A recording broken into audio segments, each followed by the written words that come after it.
Topics మనం చూస్తే first భారతదేశం భౌగోళిక స్వరూపాలు ఫస్ట్ టాపిక్. అభివృద్ధి భావనలు, ఉత్పత్తి ఉపాధి, భారతదేశ శీతోష్ణ స్థితి, నదులు, అలాగే జనాభా, నివాస ప్రాంతాలు, సో రాంపురం గ్రామ ఆర్థిక వ్యవస్థ, ప్రపంచీకరణ, ఆహార భద్రత, సుస్థిర అభివృద్ధి.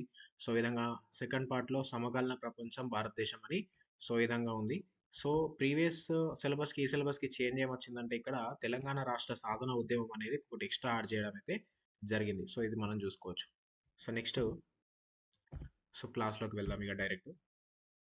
సో ఫస్ట్ చూడండి,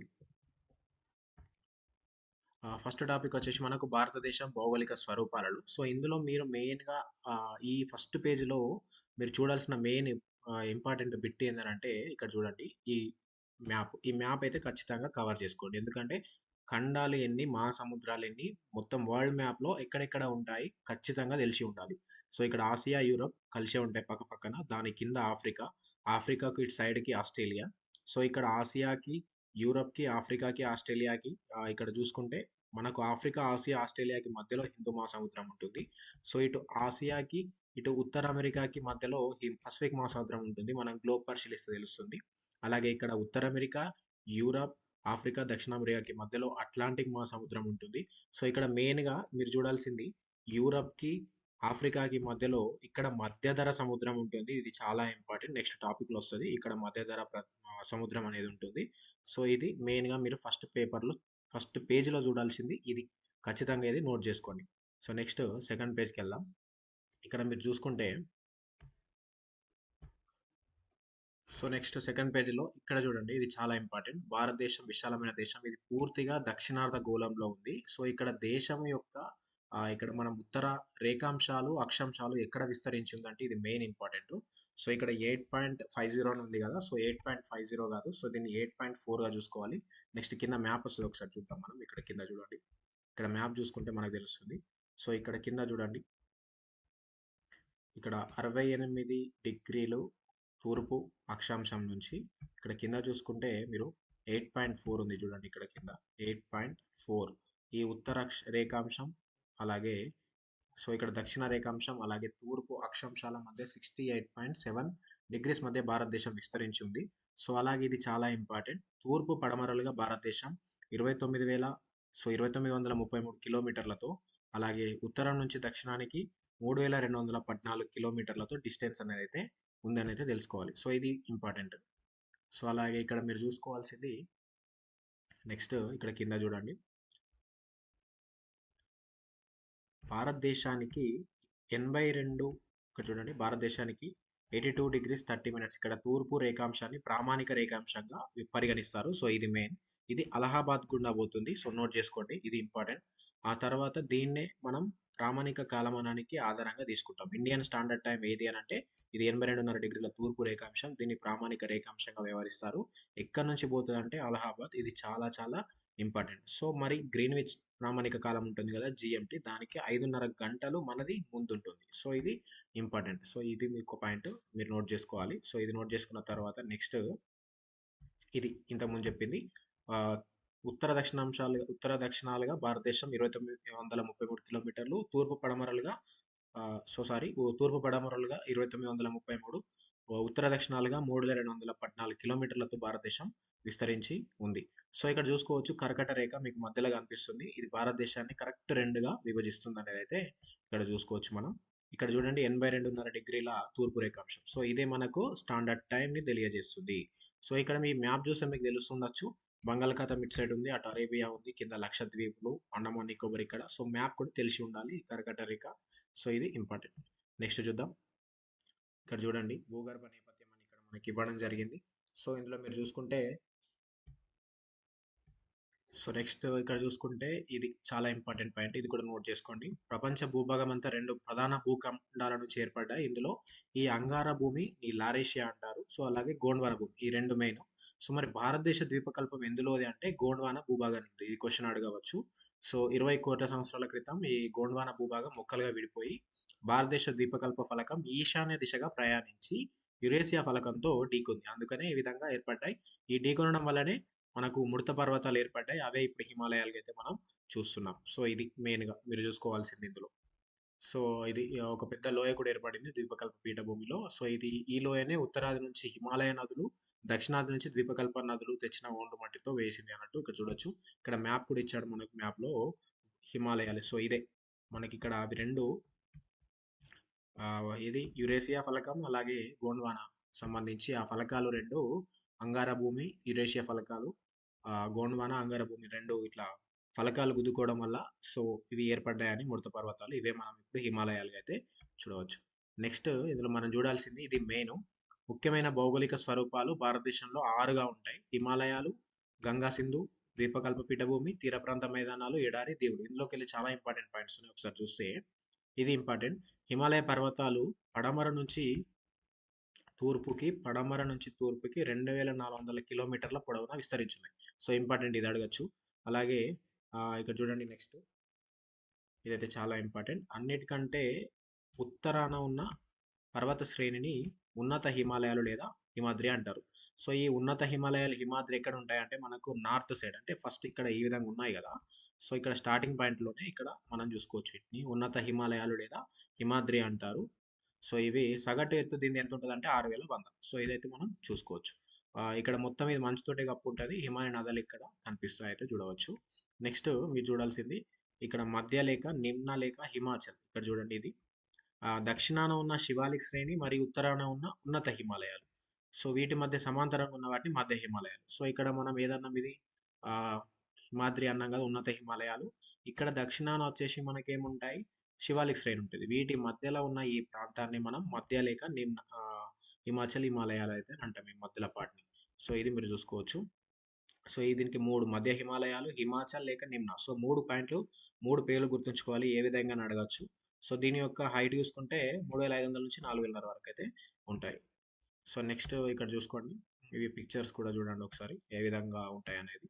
సో నెక్స్ట్ మధ్య హిమాలయాలలో ఉన్న కొన్ని ముఖ్యమైన పర్వత శ్రేణులు ఏవి అని క్వశ్చన్ అడిగితే పీర్ పంజాల్, దౌల్దార్, ముస్సేరి, నాగ్లిబా, మహాభారత్ లేక్. సో ఇవి చాలా ఇంపార్టెంట్. ఈ 4 అయితే గుర్తుంచుకోండి. సో నెక్స్ట్ మనం చూడాల్సింది శివాలిక్ శ్రేణి. సో శివాలిక్ హిమాలయాల ఆవిర్భావం చివరి దశలో ఏర్పడ్డాయి ఇవి. సో ఇవి బాహ్య హిమాలయాలు అని కూడా అంటారు వీటిని.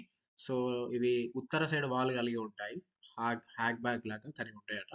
సో సమాంతరంగా హిమాలయాలకి 2400 కిలోమీటర్ల పొడవున అయితే బ్రహ్మపుత్ర లోయ వరకు అయితే వ్యాపించి ఉన్నాయి ఇవి. సో నెక్స్ట్ చూడండి. ఆ, ఇక్కడ మనకు మొన్న జరిగిన ఆన్లైన్ ఎగ్జామ్లో అడిగింది ఏంటంటే ఈ డూన్స్ అడిగాడు. సో డూన్స్ వేటి వేటి మధ్యలో ఉంటాయి అనేది ఒక క్వశ్చన్ అయితే అడగడం జరిగింది. సో ఇవి నిమ్న హిమాలయాలకు శివాలిక్ శ్రేణుల మధ్య ఉండే లోయలు ఇవి.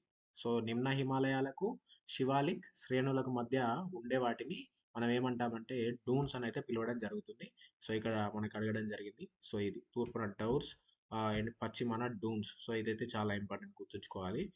డెహ్రాడూన్, మనకు ప్యాటెడూన్ లాంటివి పిలుస్తాము. సో ఇది ఇంపార్టెంట్. సో ఏంది అంటే డూన్స్ అంటే ఏంటి? నిమ్న హిమాలయాలకు శివాలిక్ శ్రేణులకు మధ్య ఉండే లోయలని డూన్స్ అంటారు. ఇది అడిగిన క్వశ్చన్ చూసుకోండి. సో నెక్స్ట్ హిమాలయాలకు బ్రహ్మపుత్రలో ఎటు సైడ్ ఉందంటే తూర్పు వైపు చూసుకోవాలి. అరుణాచల్ ప్రదేశ్లో దిహాంగ్ లోయ ఉంటుంది. ఆ తర్వాత ఇది హెయిర్ పిన్ బెండ్ లెక్క వంపు తీసుకొని దక్షిణానికి ఉన్న ఈశాన్య రాష్ట్రాలు అన్నిట్లలో విస్తరించి ఉంది. అయితే ఇక్కడ మెయిన్ పాయింట్ ఏంటంటే భారతదేశానికి తూర్పు సరిహద్దుగా కూడా హిమాలయాలు ఉన్నాయి. ఈ పర్వతాలని పూర్వాంచల్ అంటారు. సో ఇండియా ఇక్కడ ఈశాన్య రాష్ట్రాలు ఉంటాయి కదా. సో ఇక్కడ మనం కాశ్మీర్ లాగా చూసుకుంటే ఇక్కడ ఈశాన్య రాష్ట్రాలు ఉంటాయి కదా. సో హిమాలయాలు ఏ విధంగా ఇటు వంపు తీసుకున్నాయి. సో ఈ వంపుని ప్రాంతాన్ని పూర్వాంచల్ అని కూడా అంటారు. సో ఇక్కడ పాట్కాయ్ కొండలు, నాగా కొండలు, మణిపూర్ కొండలు, బిజో కొండలు లాంటివి అయితే ఉండడం అయితే జరిగింది. సో ఇది. సో నెక్స్ట్ గంగా నది, సింధు నది మైదానం అంటే ఇవి ఎట్లా ఏర్పడ్డాయి అంటే 3 నదులు గంగా, సింధు, బ్రహ్మపుత్ర. సో ఇది క్వశ్చన్, ఒక మెయిన్ క్వశ్చన్. సో నెక్స్ట్ ఇక్కడ చూసుకుంటే ఇక్కడ సింధు నది ఉపనదులు ఏవి అంటే జీలా, చీనాబ్, రావి, బియాస్, సట్లెజ్. ఇది ఒకటి గుర్తుంచుకోండి. సో నెక్స్ట్ అంతర్వేది అంటే ఏంటంటే 2 నదుల మధ్య ప్రాంతాన్ని అంతర్వేది అంటారు. సో ఇది ఒకటి గుర్తుంచుకోండి. నెక్స్ట్ ఇక్కడ మనం చూడాల్సింది ఇక్కడ చూడండి బాబర్, టెరాయ్ అని 2 ఉంటాయి. సో హిమాలయ నదులు కిందకు ప్రవహించే క్రమంలో రాళ్ళు, గులకరాళ్ళు వంటి శివాలిక్ పర్వత పాదభాగంలో 8-16 కిలోమీటర్స్ ఉంటాయి. దీన్ని బాబర్ అంటారు. సో మీరు రాళ్ళు, గులకరాళ్ళు వచ్చిందంటే బాబర్. ఇక్కడ మీరు చిత్తడి ప్రదేశం టెరాయ్. ఇక్కడ చూడండి చిత్తడి నేలలో అని వచ్చిందంటే మాత్రం టెరాయ్ గుర్తుంచుకోండి. సో ఇక్కడ చూడండి బ్రహ్మపుత్ర లోయలో ఒక గ్రామం చిత్తడిగా కనిపిస్తుంది. సో ఇది మీరు చూసుకోవాలా, ఇది ఒక పాయింట్. నెక్స్ట్ చూడాల్సింది ఒకసారి చూసుకుంటే ద్వీపకల్ప పీఠభూమిలో మనకు అడిగింది ఏంటంటే ఇక్కడ చూడండి. నెక్స్ట్ మనం చూడాల్సింది. సో ఇక్కడ ద్వీపకల్ప పీఠభూమి ఇక్కడ మెయిన్ పాయింట్ ఏంటంటే ఇక్కడ చూడాల్సింది ద్వీపకల్ప పీఠభూమి వచ్చేసి మనకు కొద్దిగా తూర్పు వైపుకు వాలి ఉంది. ఏ వైపు అంటే తూర్పు వైపుకు. దీనికి పడమరగా పడమటి కనుమలు, తూర్పుగా తూర్పు కనుమలు ఉన్నాయి. ఈ ద్వీపకల్ప పీఠభూమికి అంచుగా కన్యాకుమారి ఉంది. సో ఇక్కడ అడగాల్సింది ఏంటంటే తూర్పు వైపుకు వాలి ఉంది ఇక్కడ మెయిన్ పాయింట్. సో నెక్స్ట్ ఇక్కడ చూద్దాం. ఆ దీనికి పశ్చిమ వైపు మాల్వా పీఠభూమి, తూర్పు వైపున చోటా నాగ్పూర్ పీఠభూమి అయితే ఉన్నాయి. సో ఇక్కడ మెయిన్ ఏంటంటే దక్కన్ పీఠభూమి గురించి చూడండి. మెయిన్ ఇది అడగచ్చు ఎక్కువ. నర్మదా నది దక్షిణాన ఉన్న త్రిభుజాకార ప్రాంతాన్ని దక్కన్ పీఠభూమి అంటారు. సో ఇది అడిగిన క్వశ్చన్. దక్కన్ పీఠభూమికి ఉత్తర సరిహద్దుగా ఉన్నది ఏది? నిన్న జరిగిన సోషల్ స్టడీస్ ఎగ్జామ్ అడిగాడు. దక్కన్ పీఠభూమికి ఉత్తర సరిహద్దుగా ఉన్నది ఏది అంటే సాత్పురా. సో ఇది చూసుకోండి. నెక్స్ట్ ఇక్కడ చూడాల్సింది దక్కన్ పీఠభూమికి పశ్చిమ కనుమలు పశ్చిమ సరిహద్దు, తూర్పు కనుమలు తూర్పు సరిహద్దు. మరి దక్షిణంగా ఉన్నది నీలగిరి పర్వతాలు. ఉత్తరాంగనేమో సాత్పురా, దక్షిణాంగనేమో నీలగిరి. సో ఇక్కడ చూసుకోండి. ఇదే మనకి ఇక్కడ ఒకసారి చూసుకుంటే తెలిసిపోతుంది. నెక్స్ట్ ఇక్కడ చూడాల్సింది చాలా ఇంపార్టెంట్ ఇక్కడ కింద. సో నెక్స్ట్ ఇక్కడ చూడండి. ఇక్కడ మీరు చూసుకుంటే మెయిన్ ఇంపార్టెంట్ తూర్పు కనుమల కంటే పడమటి కనుమల ఎత్తు ఎక్కువ. ఇది చాలా ఇంపార్టెంట్. పడమటి కనుమలు ఇటు సైడ్ ఉంటాయి మన భారతదేశానికి. ఇక్కడ మీరు చూసుకోవచ్చు. భారతదేశం మ్యాప్ చూస్తే మనకు తెలుస్తుంది. ఇటు పడమటి కనుమలు ఎత్తు ఎక్కువగా ఉంటాయి, తూర్పు కనుమలు ఎత్తు కొంచెం తక్కువగా ఉంటాయి. సో ఇది ఇంపార్టెంట్. ఇది పాయింట్ నోట్ చేసుకోండి. అలాగే దక్కన్ పీఠభూమి తూర్పు సైడ్ వాలి ఉంటుంది. ఎందుకంటే ఎత్తు ఎక్కువ ఉన్న సైడ్ వాలి ఉండదు, తూర్పు సైడ్ ఎత్తు తక్కువ ఉంది కాబట్టి ఇటు వాలి ఉంటుంది. సో ఈ పడమటి కనుమలు గుడలూరు అనే ప్రాంతం వద్ద నీలగిరి పర్వతాలు పడమటి కనుమల్ని కలుస్తాయి. ఏ ప్రాంతం అంటే గుడలూరు. ఇది గుర్తుంచుకోవాలి. సో ఇక్కడనే మనకు నీలగిరి పర్వతాల్లో ఉదగమండలం మూటి ఉంటుంది. ఈ నీలగిరి పర్వతాల్లో ఎత్తైన శిఖరం దొడబెట్ట 2637 మీటర్లు. ఇది అడగచ్చు క్వశ్చన్. అలాగే దక్షిణ భారతదేశంలోని అన్నామలై కొండల్లో అనైముడి అనేది ఎత్తైన శిఖరం. దక్షిణ భారతదేశంలోని ఎత్తైన శిఖరం ఏది అంటే అనైముడి. నీలగిరి పర్వతాల్లో పెద్దది ఏది అంటే దొడబెట్ట. సో ఇది అడగవచ్చు. సో ఇది చూసుకోవాలి. ఈ మ్యాప్ మొత్తం చూసుకుంటే మీకు తెలిసిపోతుంది. తూర్పు కనుమలు ఇటు ఉన్నాయి, పశ్చిమ కనుమలు ఇక్కడ ఉన్నాయి. సో ఇక్కడ దక్కన్ పీఠభూమిని మీరు చూసుకుంటే దానికి ఉత్తరాన సాత్పుర పర్వతాలు ఉన్నాయి. సో నెక్స్ట్ ఇక్కడ చూసుకుంటే ఇటు చోటా నాగ్పూర్, అరావళి పర్వతాలు ఇక్కడ తారేడారి ప్రాంతంలో.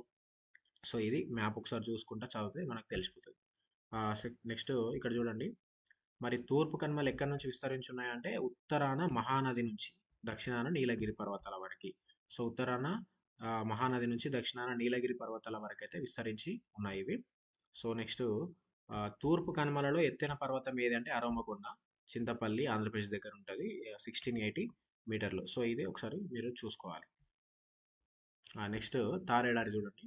అరావళి పర్వతాల అంటే అరావళి పర్వతాలలో వర్షం పడని ప్రాంతంలో ఎక్కడ ఏముంటుందంటే తారేడారి ఉంటుంది. సో ఇక్కడ మీరు చూసుకోవచ్చు. అధిక భాగం రాజస్థాన్లో మొత్తం ఈ ఎడారి అయితే ఉంటుంది. సో ఇది మెయిన్ ఇంపార్టెంట్. తారేడారి ప్రాంతంలో ఉన్న ఒకే ఒక్క నది ఏది అంటే లూని. ఇది ఒకసారి నోట్ చేసుకోండి. ఈ లూని అనేది చూసుకోవచ్చు. అంతఃస్థలీయ ప్రభావం ఉంటుంది లోపల ఇది. నెక్స్ట్ ఇది ఒకటి ఇంపార్టెంట్. దేశంలో అత్యంత పొడవైన ఇందిరాగాంధీ కాలువ ఇది 650 కిలోమీటర్స్.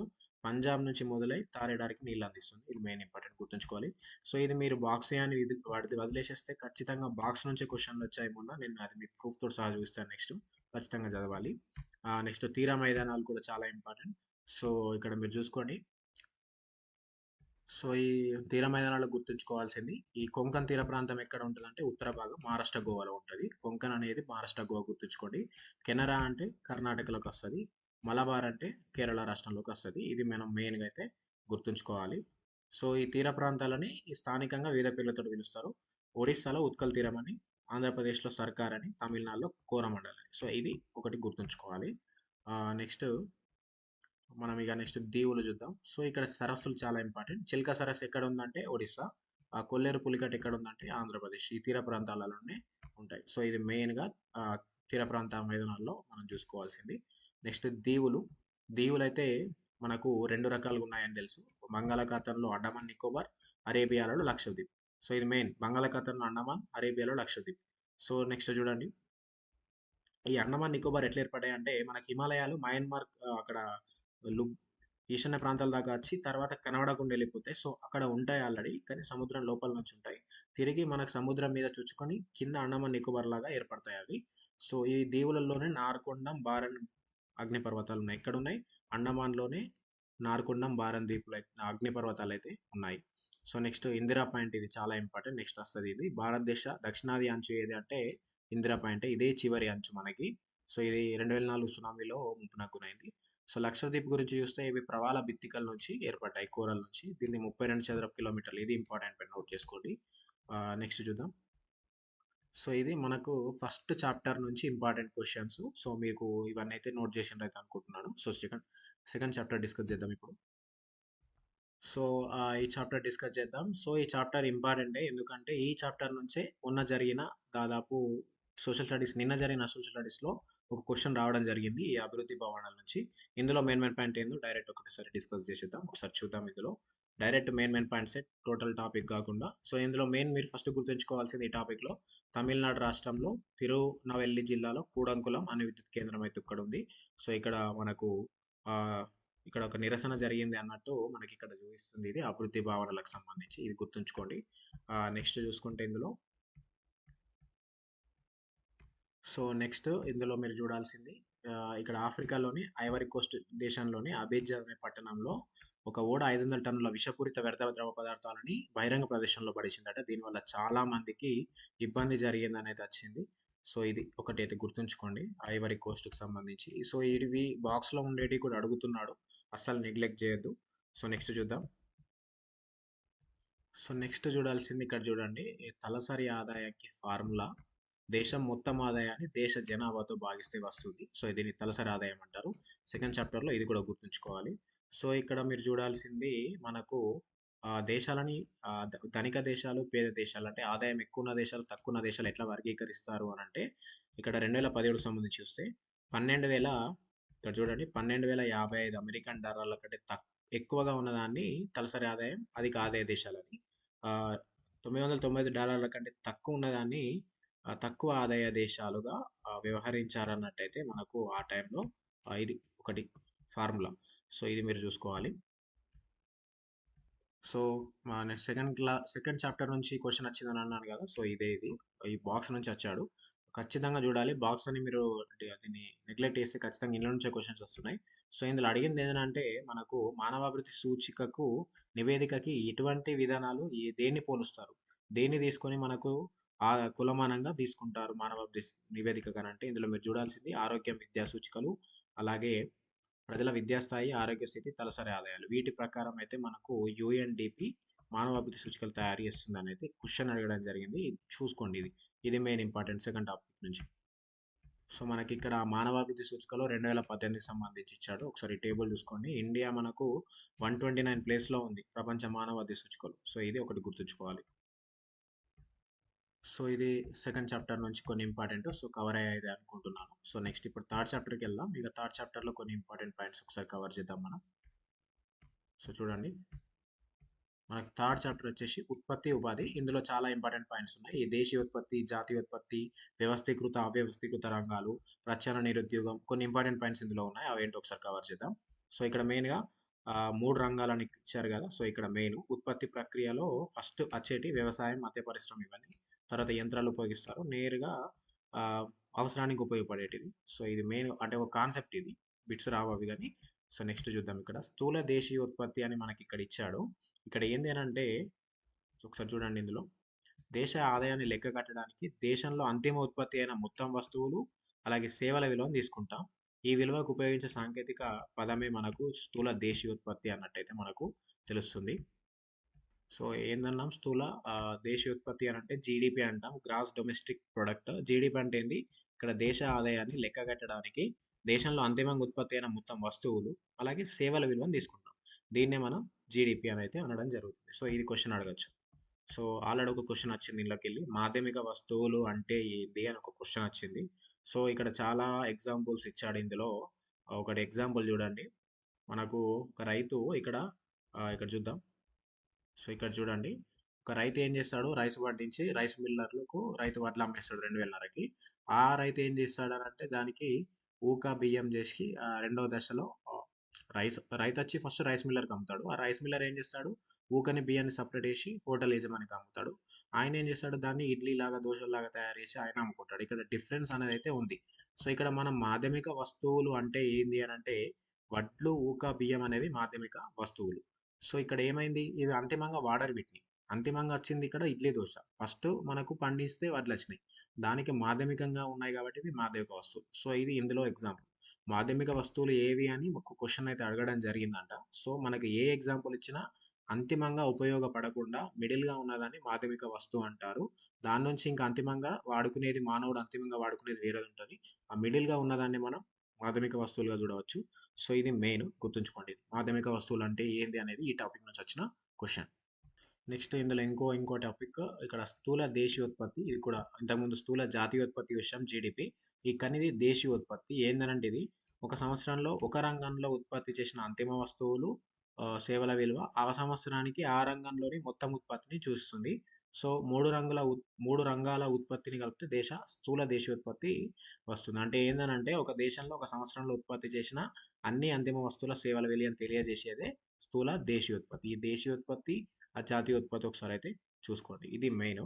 ఈ ఉత్పత్తి అయిన అంత వస్తువుల సేవల మార్కెట్ విలువని జీడిపి నమోదు చేస్తుంది.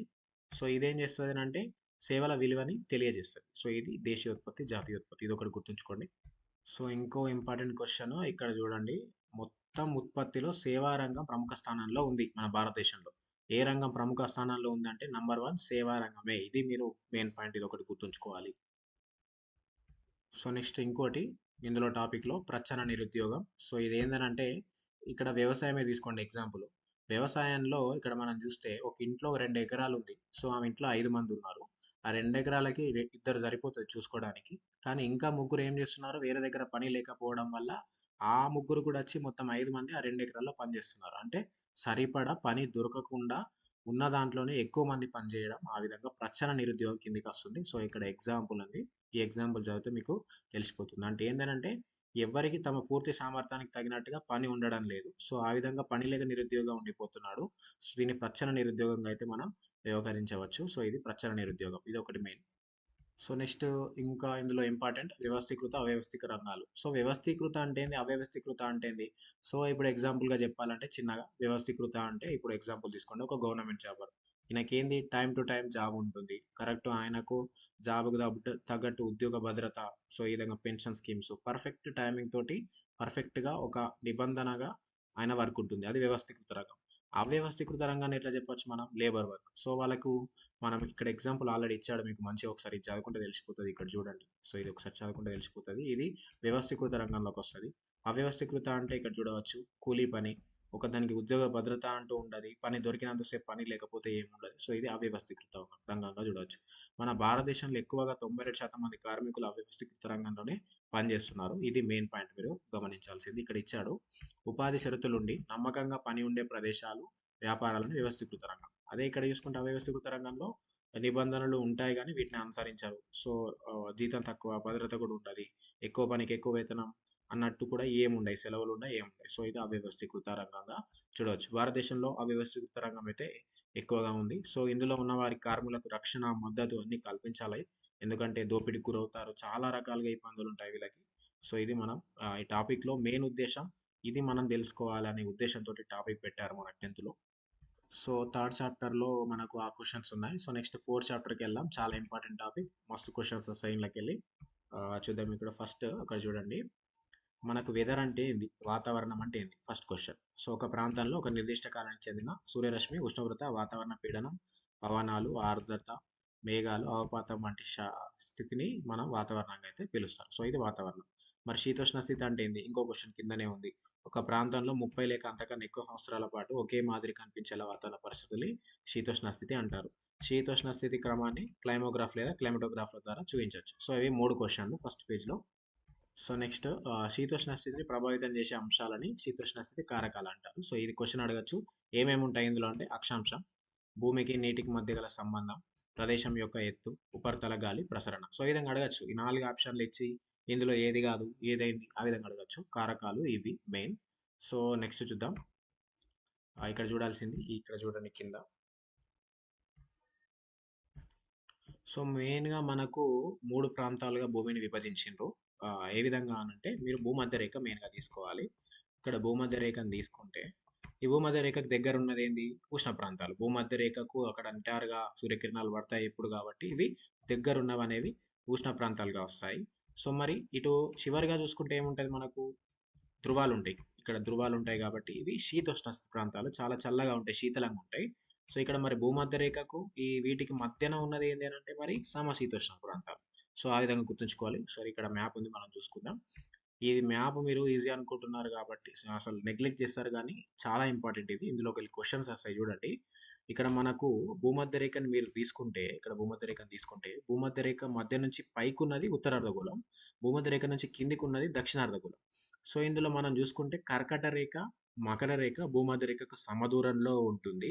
ఈ కర్కట రేఖ అలాగే మకర రేఖకు చూసుకుంటే వీటి మధ్యలో ఉన్నదాన్ని మనము ఉష్ణమండలంగా వ్యవహరించవచ్చు. సో ఇక్కడ ఆర్కిటిక్ సర్కిల్ అనేది 66.5 డిగ్రీస్ దగ్గర ఉంటుంది. ఇక్కడ చూసుకోవచ్చు మీరు. అంటార్కిటికా సర్కిల్ అనేది 66.5 డిగ్రీస్ దగ్గర ఇక్కడ దీన్ని చూసుకోవచ్చు. సో ఉత్తరార్ధగోళం, దక్షిణార్ధగోళం ఒకసారి మీరు చూసుకుంటే ఇది వరల్డ్ మ్యాప్. ఇందులో మీరు చూసుకుంటే ఇక్కడ ఇక్కడ మధ్య గుండా పోయేది భూమధ్య రేఖ. ఈ భూమధ్య రేఖకి అటు సైడ్ మీరు బ్లూ కలర్లో కనిపిస్తుందంట ఉత్తరార్ధగోళం. సో ఇక్కడ ఎల్లో కలర్లో కనిపిస్తుందంట దక్షిణార్ధగోళం. ఇక్కడ అంటార్కిటికా ఉంటుంది కింద. సో అది కనిపించకపోవడం వల్ల ఇది చిన్న గుర్తుంది. సో మీరు చూసుకోవచ్చు మన ఆసియా మొత్తం, ఆఫ్రికాలో సగం పార్ట్, ఆ విధంగా ఇది చూసుకోండి ఉత్తర అమెరికా. దాదాపు ఇవన్నీ ఎందులో ఉన్నాయంటే ఉత్తరార్ధగోళంలో ఉన్నాయి. మిగతావి ఇక్కడ చూసుకోండి ఇది దక్షిణ అమెరికా, ఆఫ్రికాలో సగం పార్ట్, ఆస్ట్రేలియా కింద మనకు అంటార్కిటికా. ఇవన్నీ ఎందులో ఉంటాయి మనకు దక్షిణార్ధగోళంలో ఉంటాయి. సో ఇది మీరు ఒకటి గుర్తుంచుకోవాలి. సో ఇండియన్ మ్యాప్లో మీరు ఇక్కడ చూసుకుంటే ఇది వచ్చేసి మనకు ఉత్తర అమెరికా, దక్షిణ అమెరికా ఇక్కడ పసిఫిక్ ఉంటుంది. ఇక్కడ చూసుకుంటే అట్లాంటిక్, ఇక్కడ మధ్యలో ఉన్నది మధ్య ధర, ఇది ఆఫ్రికా. సో ఇదంతా మీరు చూసుకోవచ్చు ఆసియా. ఇక్కడ యూరప్ ఉంటుంది, ఇది ఇక్కడ ఆసియా చూసుకోవచ్చు. ఇది ఆస్ట్రేలియా మీరు చూసుకోవచ్చు. సో నెక్స్ట్ కింద మనకు ఇదంతా చూసుకుంటే అంటార్కిటికా, పైన ఆర్కిటిక్. సో ఇవి మెయిన్గా చూడాల్సింది. సో ఈ టాపిక్లో చాలా క్వశ్చన్స్ ఉంటాయి, మంచిగా చదవాలి ఇది. సో ఇందులో చూడండి ఫస్ట్ ఒక పాయింట్, భూమధ్య రేఖ నుంచి ధృవాల వైపు వెళ్తున్న కొద్దీ ఉష్ణోగ్రతలు తగ్గుతాయి. ఎందుకంటే పైనకి వెళ్తున్న కొద్దీ ధృవాలు కాబట్టి ఉష్ణోగ్రతలు తగ్గుతూ ఉంటాయి. భూమధ్య రేఖ దగ్గర ఎక్కువ ఉంటుంది. సో ఇక్కడ చూడండి భారతదేశంలో దక్షిణాది ప్రాంతం భూమధ్య రేఖకు దగ్గరగా ఉష్ణమండలంలో ఉంది. సో ఇక్కడ చూడండి ఈ దక్షిణాది ప్రాంతం అంటే భారత్ ఇక్కడ కనిపిస్తుంది మీకు. ఈ భూమధ్య రేఖకి ఇది దక్షిణ పార్ట్ దగ్గర ఉంటుంది. పైన ఇక్కడ కర్కట రేఖ సైడు చూసుకుంటే కర్కట రేఖ మన భారతదేశాన్ని సగం పార్ట్‌గా విభజిస్తది. ఆ కర్కట రేఖ కింద ఉన్నదంతా భూమధ్య రేఖకు దగ్గరగా ఉంటది కాబట్టి అది ఉష్ణంగా ఉంటది. కర్కట రేఖకి పైన ఉన్నదంతా ధ్రువం సైడు పోతూ ఉంటది కాబట్టి ఆ పార్ట్ ఉత్తర ప్రాంతం అది. అందుకనే చల్లగా ఉంటాయి మన ఉత్తర భారతదేశం. సో అది మెయిను. సో ఇది చూడొచ్చు. భారతదేశ దక్షిణ ప్రాంతం భూమధ్య రేఖ దగ్గర ఉష్ణ మండలం. ఉష్ణ మండలం అంటే ఇదే కర్కట రేఖకి, మకర రేఖకి మధ్యలో ఉన్న ఈ పార్ట్ అంతా ఉష్ణ మండలంగా వ్యవహరించొచ్చు. సో ఇది మెయిన్‌గా మీరు చూడాల్సింది. సో ఇక్కడ మెయిన్ ఇంకోటి భారతదేశం ఇక్కడ చూసుకుంటే మీరు 8 డిగ్రీల ఉత్తర, 37 డిగ్రీల ఉత్తర అక్షాంశాల మధ్య విస్తరించి ఉందని చూడొచ్చు.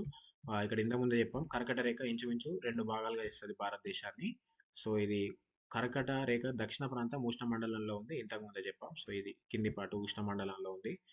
ఉత్తర ప్రాంతం అంతా సమశీతోష్ణత మండలంలో ఉంది. అంటే కొంచెం భూమధ్య రేఖకి దూరంగా ఉండి సమశీతోష్ణత మండలం అంటాం.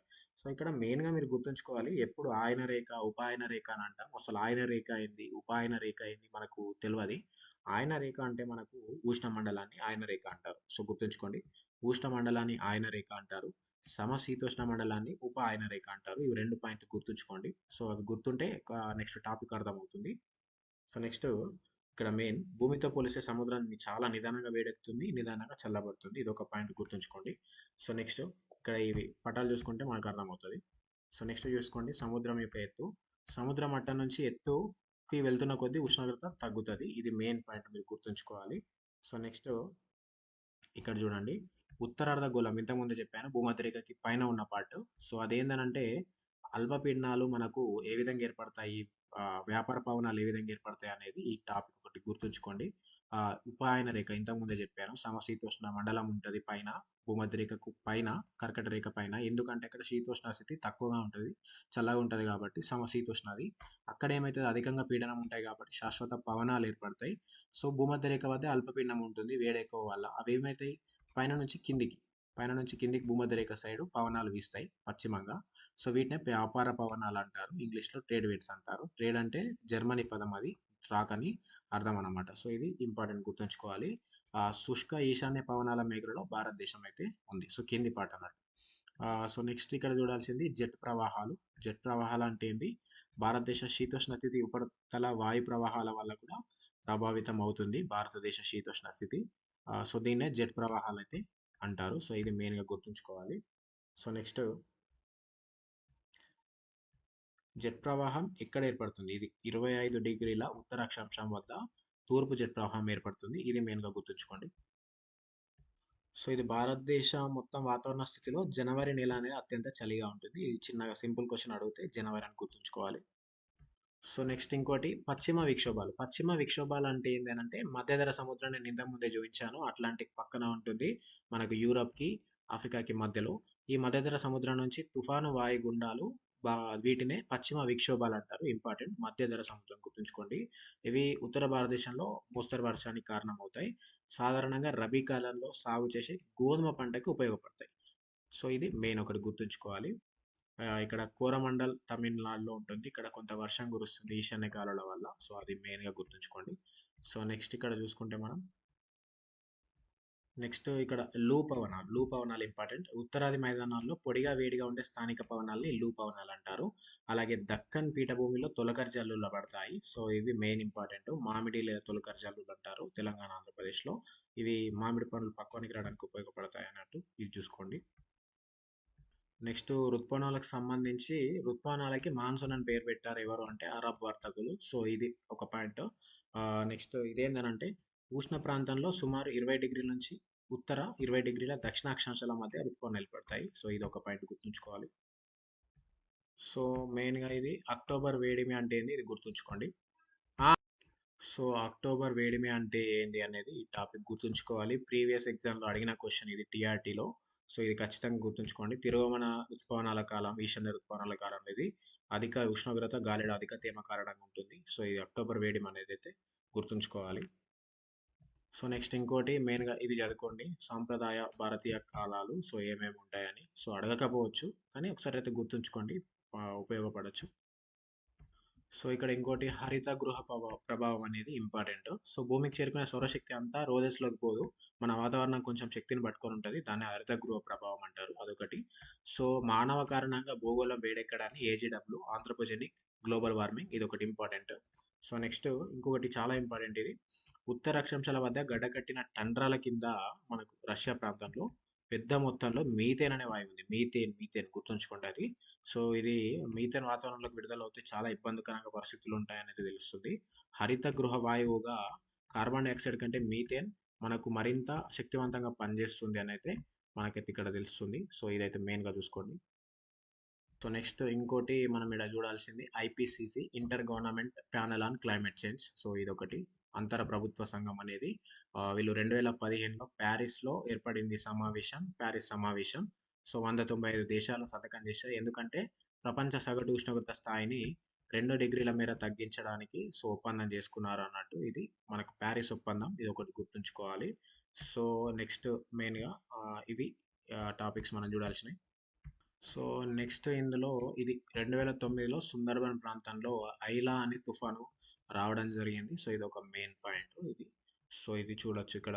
ఇది సుందర్బన్. సో ఫిఫ్త్ చాప్టర్ భారతదేశ నదులు, నీటి వనరులు. ఇందులో చాలా ఇంపార్టెంట్ బిట్స్ ఉన్నాయి. అవి ఏంటో ఒకసారి చూద్దాం. సో ఒకసారి మీ మ్యాప్ గమనించండి. మ్యాప్లో మీరు చూసుకుంటే ఇక్కడ మన కింద బాక్స్ ఇచ్చాడు. సో ఇదేంటంటే సముద్ర మట్టం నుంచి ఎంత హైట్లో ఉన్నాయి ఇక్కడ రాష్ట్రాలు అనేవి ఇవ్వడం జరిగింది.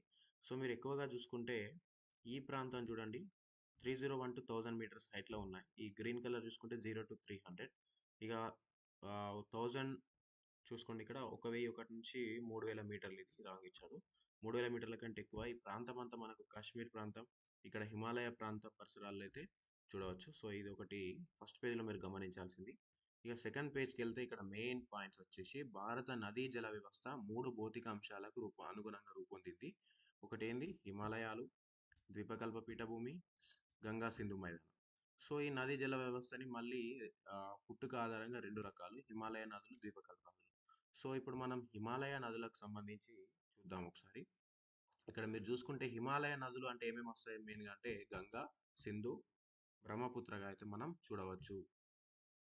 సో, హిమాలయ నదులంటే మనం గంగా, సింధు, బ్రహ్మపుత్ర అన్నాం గదా! సో, హిమాలయ నదులు అంటేనే జీవనదులు. అంటే సంవత్సరం అంతా వీటిలో నీళ్లుంటాయన్నమాట. వర్షపాతం, ఆ తర్వాత కరుగుతున్న మంచుతో సంవత్సరం అంతా వీటిలో నీళ్ళైతే ఉంటాయనైతే మనకు తెలుస్తుంది. సో, ఇప్పుడు మనం ఒక్కొక్క నది వ్యవస్థ గురించి చూద్దాం. ఇందులో మెయిన్‌గా సింధు నది వ్యవస్థ ఫస్ట్. సింధు నది వ్యవస్థ ఒకసారి మ్యాప్ తోటి చూస్తే ఇది మనకు క్లారిటీగా అర్థమవుతుంది. ఫస్ట్ అయితే చూద్దాం. అయితే ఇక్కడ మెయిన్ పాయింట్ ఏంటి అంటే క్వెషన్ ఏ విధంగా అడగొచ్చు. సింధు నది ఎక్కడ జన్మిస్తుంది అని అంటే మీరు గుర్తుంచుకోవాల్సింది టిబెట్. టిబెట్‌లోని మానస సరోవరం దగ్గర కైలాస పర్వతాలలోని ఉత్తర వాలుల వద్ద సింధు నది మొదలవుతుంది. సో, ఇక్కడ మానస సరోవరం వద్ద 2 ఉంటాయి. సింధు ఒకటి, అలాగే బ్రహ్మపుత్ర ఒకటి. ఈ 2 గుర్తుంచుకోండి. సింధు, బ్రహ్మపుత్ర దగ్గర దగ్గర దాదాపు కొన్ని కిలోమీటర్ల వ్యవధిలోనే జన్మిస్తాయి. సో, ఇది ఉత్తర వారుల వద్ద జన్మించి, ఇక్కడ టిబెట్ ప్రాంతంలో జన్మించి, ఇది ఎటు పోతది సింధు నది? టిబెట్ గుండా వాయువ్య దిశగా ప్రవహిస్తది. సో, ఇటు ప్రవహిస్తది. ప్రవహించి మళ్ళీ ఎటెళ్తది ఇది? భారతదేశంలో జమ్మూ కాశ్మీర్‌లో ఎంటర్ అవుతది. ఎంటర్ అయిన తర్వాత ఇది ఇంపార్టెంట్. ఎక్కడ ఎంటర్ అయితది భారతదేశంలో అంటే జమ్మూ కాశ్మీర్‌ల.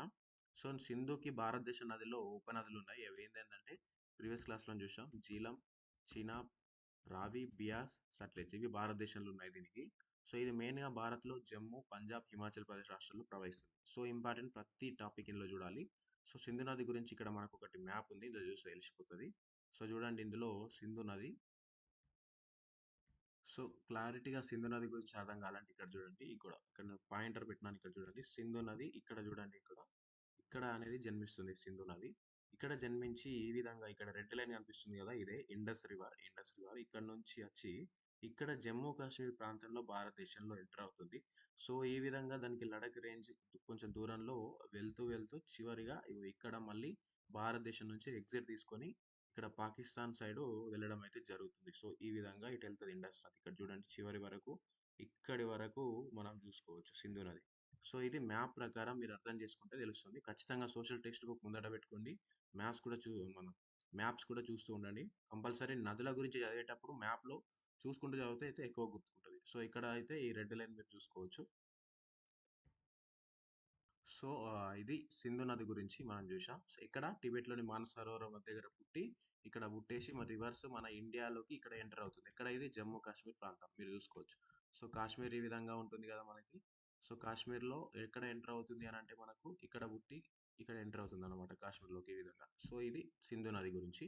నెక్స్ట్ గంగా నది గురించి చూస్తే గంగా నది అనేది 2 నదుల కలయిక. ఒకటేంది మరి గంగోత్రి ప్రాంతంలో భగీరథి నది పుడతది. అక్కడ అదొకటి. రెండవది బద్రీనాథ్ ప్రాంతంలో శతప్నాథ్ దగ్గర అలకనంద పుడతది. ఈ భాగీరథి, అలకనంద 2 వచ్చి దేవప్రయాగ దగ్గర కలుస్తాయి. సో, అక్కడ కలిసిన తర్వాత అది గంగా నదిగా మారుతుంది. సో, ఇక్కడ ఏమైతది మళ్ళా అక్కడ హరిద్వార్ వద్ద పర్వతాలను వదిలి మైదానంలోకి ప్రవేశిస్తుంది. సో, మరి దీని యొక్క సంగమం చూద్దాం ఏ విధంగా ఉందో. మీరు ఇక్కడ చూడండి ఈజీగా. ఇక్కడ చూడండి. ఇక్కడ మనకు అలకనంద. సో, చూసుకోవచ్చు మీరు. ఆ తర్వాత మనం చూసుకుంటే సారీ ఇక్కడ చూసుకోండి. ఇక్కడ ఇది కనిపిస్తుంది కదా మనకు భాగీరథి. భాగీరథి ఎక్కడ ఇది? గంగోత్రి వద్ద ఇక్కడ భాగీరథి. ఇక్కడ వచ్చేసి మనకు అలకనంద. ఇవి 2 కొంచెం దూరం ప్రయాణించిన తర్వాత ఇక్కడ ఇది ప్రయాణించిన తర్వాత ఇక్కడ ఇది దేవప్రయాగ వద్ద గంగా నది అనేది ఇక్కడ ఏర్పడుతుందన్నమాట. సో, ఈ విధంగా దీని యొక్క ప్రయాణం ఈ విధంగా నడుస్తూ ఉంటుంది. సో, ఈ విధంగా వెళ్తుందన్నమాట. సో, ఇది గంగా నది గురించి. సో, చూసుకోవచ్చు ఇక్కడ 2 నదుల కలయిక అలకనంద, భాగీరథి, దేవప్రయాగ దగ్గర కలుస్తాయి. సో, ఇది మెయిన్. సో, నెక్స్ట్ బ్రహ్మపుత్ర నది గురించి కూడా చూద్దాం. బ్రహ్మపుత్రని టిబెట్‌లో సాంగ్పో అంటారు. ఇదొకటి గుర్తుంచుకోవాలి. ఇది కూడా మానస సరోవరం వద్ద పుడతది. చెమ్యుంగ్‌డంగ్ హిమానీ నది నుంచి పుడుతుంది. ఇది ఇంపార్టెంట్. ఇక్కడ పుడతది. దక్షిణ టిబెట్ గుండా మనం చూసాం సింధు నది ఇక్కడ పుట్టి ఇటొస్తది. కానీ బ్రహ్మపుత్ర కాదు. ఇక్కడ పుట్టి ఇటు పోతది రివర్స్. సో, అది చూసుకోవచ్చు. తూర్పున ప్రవహిస్తది. ఇది దక్షిణ టిబెట్ నుంచి తూర్పున ప్రవహిస్తుంది. లోట్సెస్ తాంగ్ దగ్గర జల ప్రయాణానికి అనుగుణంగా ఉండే వెడల్పైన నదిగా 640 కిలోమీటర్ల ప్రవహిస్తుందన్నమాట. సో, ఇక్కడ చూడండి భారతదేశంలో అరుణాచల్ ప్రదేశ్ దగ్గర నైరుతి దిశగా పెద్ద మలుపు తీసుకుంటుంది. సో, ఇక్కడ మెయిన్ ఇది గుర్తుంచుకోవాలి. అక్కడ సియాంగ్ అంటారు దీన్ని లేదా దిహాంగ్ అంటారు. అరుణాచల్ ప్రదేశ్‌లో బ్రహ్మపుత్ర నదిని ఏమంటారంటే సియాంగ్ లేదా దిహాంగ్ అది గుర్తుంచుకోవాలి. అస్సాం లోయలోకి వచ్చినప్పుడు దిబాంగ్ లోహిత్ అనే 2 ఉపనదులు దీంట్లో కలిసిపోయి బ్రహ్మపుత్ర లెక్క మారిపోతది. సో, ఒకసారి మ్యాప్‌లో చూస్తే మీకు అర్థమైపోతది. ఈ విధంగా చెప్తే అర్థం కాదు. సో, ఇక్కడ చూడండి. ఇక్కడ పుట్టింది బ్రహ్మపుత్ర నది. టిబెట్‌లోని మానస్ సరోవర్. ఇదంతా టిబెట్ ప్రాంతమే. నేపాల్‌కి పైన ఉంది. ఇక్కడ పుట్టిన తర్వాత సో, ఇక్కడ మీరు సాంగ్పో అన్నాను కదా! చూడండి ఇక్కడ. ఈ విధంగా బ్రహ్మపుత్ర నది వెళ్తూ వెళ్తూ మనం ఇంతకుముందే చెప్పాం అరుణాచల్ ప్రదేశ్ దగ్గర ఒక పెద్ద వంపు తీసుకుంటుందని. సో, ఇక్కడనే పెద్ద వంపు తీసుకుంటుంది తూర్పు సైడు. ఈ విధంగా వంపు తీసుకొని మనకి ఈ విధంగా ఎళ్తూ ఉంటుంది. ఎళ్ళిన తర్వాత చివరికి ఇగో ఈ విధంగా ఎళ్ళి గంగా నది, బ్రహ్మపుత్రది ఒక దగ్గర సంగమం ఉంటుంది. సో, ఈ విధంగా బంగ్లాదేశ్‌లో చేరిపోయి ఈ విధంగా బంగాళాఖాతంలో కలిసిపోతుంది. సో, ఇక్కడ పద్మా అని ఉంది గదా! బ్రహ్మపుత్ర నదిని బంగాళాఖాతంలో కూడా పద్మావతిగా వ్యవహరిస్తారు. సో, అది మనకిక్కడ పాయింట్ ఇవ్వలేదు. మీరు గుర్తుంచుకోవాలి. సో, ఇది మీరు పాయింట్ చూడాల్సింది. సో, ఇక్కడ మెయిన్ ఏందంటే అస్సాంలో దిబాంగ్ లోయత్ అనే 2 ఉపనదులు కలుస్తాయని మనకు చెప్పాడు. సో, ఇక్కడ అస్సాం డిస్పూర్ ఇక్కడ ఉంటుంది గదా! సో, ఇక్కడ ఇవే దిబాంగ్ అలాగే లోహిత్ ఈ 2 నదులొచ్చి ఇక్కడ కలిసిపోయి ఇది బ్రహ్మపుత్ర లాగా మారిపోతుంది. సో, ఇక్కడ ఏం చూడాలి మీరు? ఇక్కడ నుంచి ప్రారంభమవుతుంది. ఈ విధంగా వచ్చి అరుణాచల్ ప్రదేశ్ దగ్గర ఒక వంపు తీసుకొని ఇటొచ్చేస్తుంది. సో, గంగా నది అయితే మీరు చూశారు. ఇగో ఇక్కడ నుంచి ప్రారంభమైపోయి ఈ విధంగా గంగా నది వస్తుంది. సో, ఇది మెయిన్ మీరు గుర్తుంచుకోవాల్సింది. ఇది మనకు నదీ వ్యవస్థ గురించి. సో, నెక్స్ట్ ద్వీపకల్ప నదుల గురించి చూద్దాం. సో, ఇక్కడ మెయిన్ పాయింట్ ఏందనంటే నర్మదా, తపతి నదులు కాకుండా ద్వీపకల్ప నదులన్నీ పడమర నుంచి తూర్పుకు ప్రవహిస్తాయి. సో, ఇంపార్టెంట్ నర్మదా, తపతి పడమర నుంచి తూర్పుకు ప్రవహించవు. తూర్పు నుంచి పడమరకు ప్రవహిస్తాయి. ఉల్టా ఇవి 2. మిగతావన్నీ పడమర నుంచి తూర్పుకు ఇటు బంగాళాఖాతం సైడు రావడం అయితే జరుగుతుంది. సో, ఇవి రివర్స్. ఒకసారి మ్యాప్‌లో చూద్దాం ఇవి. సో, ఒకసారి గంగా నదిది ఇంకోసారి మంచిగా చూడండి. సో, ఇదే ఇక్కడ చూడండి అలకనంద, భాగీరథి ఇవి 2 కలిసి గంగా ఈ విధంగా ప్రవహిస్తూ ఉంటుందన్నమాట. సో, ఈ విధంగా చివరికి వెస్ట్ బెంగాల్ గుండా మన ఎక్కడికి బంగ్లాదేశ్‌లోకి ఎంటర్ అవుతది పద్మావతి లాగా. సో, ఇది ఒకసారి మ్యాప్ కూడా గుర్తుంచుకోండి. నేను ఇవన్నీ టెలిగ్రామ్ గ్రూప్‌లో పెడతాను. అందులో జాయిన్ అవ్వండి. సో, ఇక్కడ మ్యాప్ చూస్తే అర్థమవుతుంది. ఇక్కడ చూడండి నర్మదా, తపతి ఇవి 2 ఇక్కడే పుట్టి ఎక్కడెళ్తున్నాయి ఇటు చూడండి. అరేబియా సముద్రం సైడ్ రివర్స్ ఎళ్తున్నాయి. సో, మిగతా నదులు ఏవి చూసుకున్నా ఇక్కడ గోదావరి, పెనుగంగ, కృష్ణ ఇవన్నీ చూడండి పడమర నుంచి తూర్పుకు ఇటు సైడ్ ఉంది పడమర నుంచి తూర్పుకు ఇటు సైడ్ వస్తున్నాయి. ఇక్కడ ఈ నర్మదా, తపతి మాత్రము ఇటు రివర్స్ ఎళ్తున్నాయన్నమాట. పడమర సైడు వ్యవహరిస్తున్నాయి. సో, ఇది మీరు మెయిన్‌గా గుర్తుంచుకోవాలి. ఇదంతా రివర్‌లకు సంబంధించింది. ఈ చాప్టర్‌లో చాలా ఇంపార్టెంట్ పాయింట్స్ ఉన్నాయి. ప్రతీది కూడా చదవాల్సిందే. మెయిన్ పాయింట్స్ అయితే చూద్దాం. ఇక్కడ చూడండి ద్వీపకల్ప పీఠభూమిలో ఉత్తర భాగంలో పుట్టేటి ఏమేమి చంబల్, సింధు, బేత్వా, కేన్, సోన్ నదులు ఇవన్నీ గంగా నది వ్యవస్థకు చెందుతాయి. అడగచ్చు ఏ విధంగా అంటే గంగా నది వ్యవస్థకు చెందే నదులు ఏవి అని అంటే ఇవి 1, 2, 3, 4, 5 చూసుకోండి సోన్ నదులు. అలాగే ద్వీపకల్పంలోని ఇతర ముఖ్యమైన నదులు ఏంటంటే మహానది, ఆ విధంగా గోదావరి, కృష్ణ, కావేరి ఇవన్నీ ద్వీపకల్ప నదుల ప్రవాహ మార్గం ఇవి. వీటి ప్రవాహ మార్గం మార్గది వక్రతలున్నాయి. సంవత్సరం అంతా నీళ్లు కూడా ఇందులో ఉండయి. అయితే ఇక్కడ మెయిన్ ఏదంటే ద్వీపకల్ప నదులలో పెద్దది ఏదంటే గోదావరి. ఇది మహారాష్ట్రలోని నాసిక్‌లోని త్రయంబకంలో పుడుతుంది. బంగాళాఖాతంలో కలుస్తుంది. ఇదొకటి గుర్తుంచుకోండి. సో, ఇక్కడ మనకు మ్యాప్ కూడా ఇచ్చాడు. మనం ఇంతకుముందు చూసింది. ఈ మ్యాప్ గుర్తుంచుకోండి. ఇక్కడ చూడండి నర్మదా, తపతి ఇటు వెళ్తాయి. మనం తూర్పు నుంచి పడమరకి. మిగతాయన్నీ చూడండి ఇటు సైడ్ వస్తున్నాయి. ఇది మెయిన్‌గా మీరు గుర్తుంచుకోవాలి. ప్రతీది ఓన్లీ నర్మదా, తపతి మాత్రమే అటెళ్తున్నాయి. మెయిన్‌గా చూసుకోవాలి. నెక్స్ట్ చూసుకుంటే ఇక్కడ ఒకటి చిన్నది తుంగభద్ర నదికి సంబంధించి. తుంగభద్ర నది కృష్ణా నదికి ఉపనది. ఇది మెయిన్‌గా గుర్తుంచుకోవాలి. ఇక్కడ కర్ణాటక, తెలంగాణ, ఆంధ్రప్రదేశ్‌లోని ఇవి వాటర్‌ని పంచుకుంటాయన్నమాట. పశ్చిమ కన్నడలో పుడుతుందన్నమాట. సో, ఇదొక పాయింట్ గుర్తుంచుకోవాలి దీంట్లో. తుంగభద్ర నది మొత్తము దీని యొక్క పరివాహక ప్రాంతం 71,417 చదరపు కిలోమీటర్లు. మెయిన్‌గా ఎక్కువగా 57,000 దాకా కర్ణాటకలోనే ఎక్కువగా ఉందన్నమాట దీనిది. సో, ఈ చాప్టర్‌లో మనకు ఒక ఎగ్జాంపుల్ ఇచ్చాడు. దేనిదంటే ఆదర్శ గ్రామ పథకం అని ఇచ్చి హివారే బజార్ ప్రాంతం గురించి ఇవ్వడం జరిగింది. మహారాష్ట్రలో ఉంటుంది ఇది హివారే బజార్. అడగవచ్చు హివారే బజార్ ప్రాంతం ఏ రాష్ట్రంలో ఉంటుందని. సో, మహారాష్ట్రలో ఉంటుందన్నట్టు మనం చూడవచ్చు అహ్మద్‌నగర్ జిల్లాలో. సో, ఇక్కడ మెయిన్‌గా వీళ్ళు సంప్రదాయ పద్ధతిలో నీటి సంరక్షణ గురించి చాలా అయితే వ్యవహరించుకున్నారు. అక్కడ వాటర్ అనే ఫెసిలిటీస్ అనేది లేకుంటే ఆళ్ళు ఏ విధంగా వాటర్‌ని పొదుపు చేసుకున్నారు, ఏ విధంగా సంపదలు అటవీ సంపదలు పెంచుకున్నారో దాని గురించి అయితే ఇందులో ఇవ్వడం జరిగింది. సో, ఇక్కడ మెయిన్‌గా మీరు గుర్తుంచుకోవాల్సింది 4 నిషేధాలు. అంటే ఆ సంపదను పెంచుకోవడానికి వీళ్ళు పెట్టుకున్న నియమాలు, నిషేధాలు చూసుకుంటే మెయిన్‌గా కృహద్ బందీ అనంటే చెట్లని నరకడం నిషేధం. సో, ఇవి అడుగుతాడు. 100% అడుగుతాడు. కృహద్ బందీ అంటే ఏంది? చెరాయి బందీ అంటే ఏంది? పశువులను స్వేచ్ఛగా మేయడానికి వదలడం నిషేధం. నషాబందీ, మత్తు పానీయాల నిషేధం. అలాగే నస్బందీ, అధిక సంతాన నిషేధం. సో, ఇక్కడ 4 ఇంపార్టెంట్ కృహద్ బందీ, చెరాయి బందీ, అలాగే నషాబందీ, నస్బందీ. ఇవి 4 మనకెక్కడ ఇది హివారే బజార్ ప్రాంతంలో వాళ్ళు పెట్టుకున్నారన్నమాట. మెయిన్ ఇది గుర్తుంచుకోండి.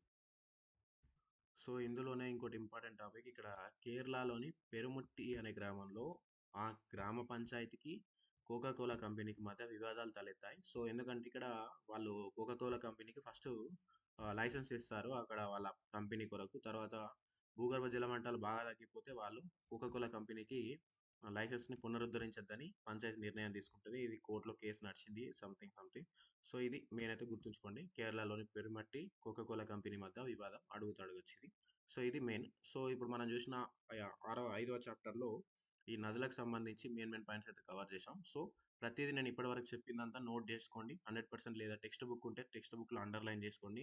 అడిగే ఆస్కారం ఉంటే ఈ చాప్టర్ నుంచి అడిగే క్వెషన్‌లయితే ఇవి. సో, నెక్స్ట్ ఇప్పుడు వేరే క్లాస్‌కెళ్దాం. సిక్స్త్ క్లాస్‌కెళ్దాం. సో, సిక్స్త్ లెసన్‌లో మనం జనాభా చాప్టర్ గురించి చూద్దాం. ఇందులో కూడా చాలా ఇంపార్టెంట్ క్వెషన్స్ ఉంటాయి. గత ఎగ్జామ్‌లో అడగడం జరిగింది. సో, 100% ఒకసారి చూద్దాం మనం ఇది. సో, ఇక్కడ మెయిన్‌గా మనం చూడాల్సింది జనాభా చాప్టర్‌లో ఫస్ట్ మీరు చూడాల్సింది ఈ బాక్స్. ఏందనంటే భారతదేశంలో మొదటిసారి జనగణన 1872లో జరిగింది. అయితే మొదటి సంపూర్ణ జనగణన 1881లో జరిగింది. ఇది మెయిన్. ఫస్ట్ ఎప్పుడు 872 సంపూర్ణంగా అంటే పర్ఫెక్ట్‌గా 81లో జరిగింది. అప్పటినుంచి 10 ఇయర్స్‌కోసారి జరుగుతూనే ఉంది. 2011లో 121 క్రోర్స్ ఇండియా జనాభాగా చూడొచ్చు. ఇందులో పురుషులు 62, 37, 24, 248, స్త్రీలొచ్చేసి 58, 64, 69, 174. గుర్తుంచుకోండి. ఒక 2, 3 సార్లు పేపర్ పై రాస్తే గుర్తుంటది. సో, ఇది మెయిన్ ఇక్కడ టాపిక్ మీరు చూడాల్సింది. సో, ఇక్కడ దేశ జనాభా, జనగణనకు సంబంధించి దేశ జనాభాని 3 వర్గాలుగా విభజిస్తారు. కాన్సెప్ట్ గుర్తుంచుకోవాలి ఇది. ఏందనంటే పిల్లలు అంటే ఎవరు అంటే సాధారణంగా 15 ఇయర్స్ లోపున్న వాళ్ళు. పనిచేసే వయసున్న వాళ్ళంటే 15-59 వారు ఏజ్. వృద్ధులంటే 59 పైనున్నవారు. సో, ఇది మెయిన్‌గా రిటైర్మెంట్ ఏజ్‌కి వచ్చిన వాళ్ళు వృద్ధులుగా. ఇది మీరు ఒక్కసారి కాన్సెప్ట్ అయితే గుర్తుంచుకోండి ఇది. సో, ఇక్కడ మెయిన్‌గా ఇంకోటి లింగ నిష్పత్తి. లింగ నిష్పత్తి అంటే ఏంది? సో, జనాభాలో ప్రతి 1000 మంది పురుషులకు ఎంతమంది స్త్రీలున్నారో లింగ నిష్పత్తి అనేదైతే తెలియజేస్తుంది. ఇది మెయిన్‌గా గుర్తుంచుకోవాలి. మనకు ఇక్కడ జనాభా లింగ నిష్పత్తి ఇవ్వడం జరిగింది ఒక గ్రాఫ్ రూపంలో. 2011లో ఎంతుందంటే 1000 మంది పురుషులకి 940 అనే స్త్రీలైతే ఉన్నారన్నట్టు మనకిది తెలుస్తుంది. సో, మెయిన్‌గా ఇది గుర్తుంచుకోవాలి. ఇక్కడ చూడండి 2011 జనాభా లెక్కలు సూచిస్తున్నాయి ఏందనంటే 0-6 సంవత్సరాల వయసు గల వారిలో లింగ నిష్పత్తి జస్ట్ 9:19 అనేది ఉండడం జరుగుతుందనైతే మనకు తెలుస్తుంది. సో, ఇది మెయిన్‌గా గుర్తుంచుకోవాలి ఇందులో. ఇక్కడ మనకి కింద కూడా ఒకటి చిన్న బాక్స్ ఇచ్చాడు. చూసుకోండి ఇక్కడ. 2011 గణాంకాల ప్రకారం ఇది అడగచ్చు 100%. ఇక్కడ చూసుకుంటే ఎక్కువగా హర్యానా చూడండి 870 ప్రతి 1000 మంది పురుషులకు స్త్రీలు తక్కువ ఉన్నారు హర్యానాలో. తర్వాత పంజాబ్, తెలంగాణ అడగవచ్చు 988, కేరళలో ఎక్కువగా ఉన్నారు స్త్రీలు 1040, అమెరికా 1050. ఈ బాక్స్ చూసుకోండి. మీరు బాక్స్ అని వదిలేసుకొని వెళ్తే అందులో నుంచి ఎక్కువ క్వెషన్స్ అడుగుతున్నారు కాబట్టి ఎవ్రీ పాయింట్ ఇంపార్టెంట్. బాక్స్‌లో ఉన్నదైతే వెరీ ఇంపార్టెంట్ గుర్తుంచాలి. సో, నెక్స్ట్ ఇక్కడ అక్షరాస్యత శాతం. స్వాతంత్రం వచ్చినప్పుడు 1947లో జనాభాలో 12% లిటరసీ. అదే 2001లో 65, 11కి వచ్చేసరికి 74%కి చేరింది. సో, ఇది గుర్తుంచుకోవాలి. పురుషులకు 82, స్త్రీలకు 65% లిటరసీ రేట్‌లో చాలా తేడా ఉంది 2011 అని ఇక్కడ ఇవ్వడం జరిగింది. సో, ఇదొక పాయింట్. అలాగే ఇంకో పాయింట్ నోట్ చేసుకోండి. 15-59 సంవత్సరాల వయసున్న సమూహాన్ని శ్రామిక జనాభా అంటారు. సో, శ్రామిక జనాభా అంటే ఏంది అని అడిగితే ఇదైతే మీరు ఆన్సర్ చేయొచ్చు. సో, ఇదొకటి ఇంకోటి. సో, నెక్స్ట్ ఇంకో కాన్సెప్ట్ జనాభా మార్పు అంటే ఏంటి? సో, జనాభాలో మార్పు అంటే ఒక దేశంలో లేదా ప్రాంతంలో ఒక నిర్దిష్ట కాలంలో ఉదాహరణకు 10 సంవత్సరాలలో ప్రజల సంఖ్యలో యొక్క మార్పుని జనాభాలో మార్పు అంటారు. సో, ఇది ఒకటి మనం చూసుకోవచ్చు. సో, మీరిక్కడ గ్రాఫ్ గమనిస్తే ఇందులోకెళ్ళి క్వెషన్ అడగొచ్చు. సో, ఏందనంటే మీరు ఒక దశాబ్ద కాలంలో ఏ దశాబ్దంలో జనాభా పెరుగుదల హెచ్చు లేకుండా తగ్గుదల ఉంది అని క్వెషన్ అడగొచ్చు. సో, ఇక్కడ చూడండి 1911లో 252 ఉంటే జనాభా పెరుగుదల 1921 వచ్చేసరికి 251 అయింది. సో, ఇక్కడ మాత్రమే తగ్గుదల కనిపిస్తుంది. మిగతాదంతా మీరు గ్రాఫ్ చూసుకుంటే పెద్దగా ఉంది గానీ, పెరగడం ఉంది గానీ, ఈ రెండిట్ల మధ్య తేడా కనిపిస్తుంది. సో, 1911-21 అనేది ఇదొక పాయింట్ అయితే నోట్ చేసుకోవాలి. సో, నెక్స్ట్ జననాల రేటు అనేది ఇక్కడ మన టాపికు. అంటే ఇక్కడ చూడండి.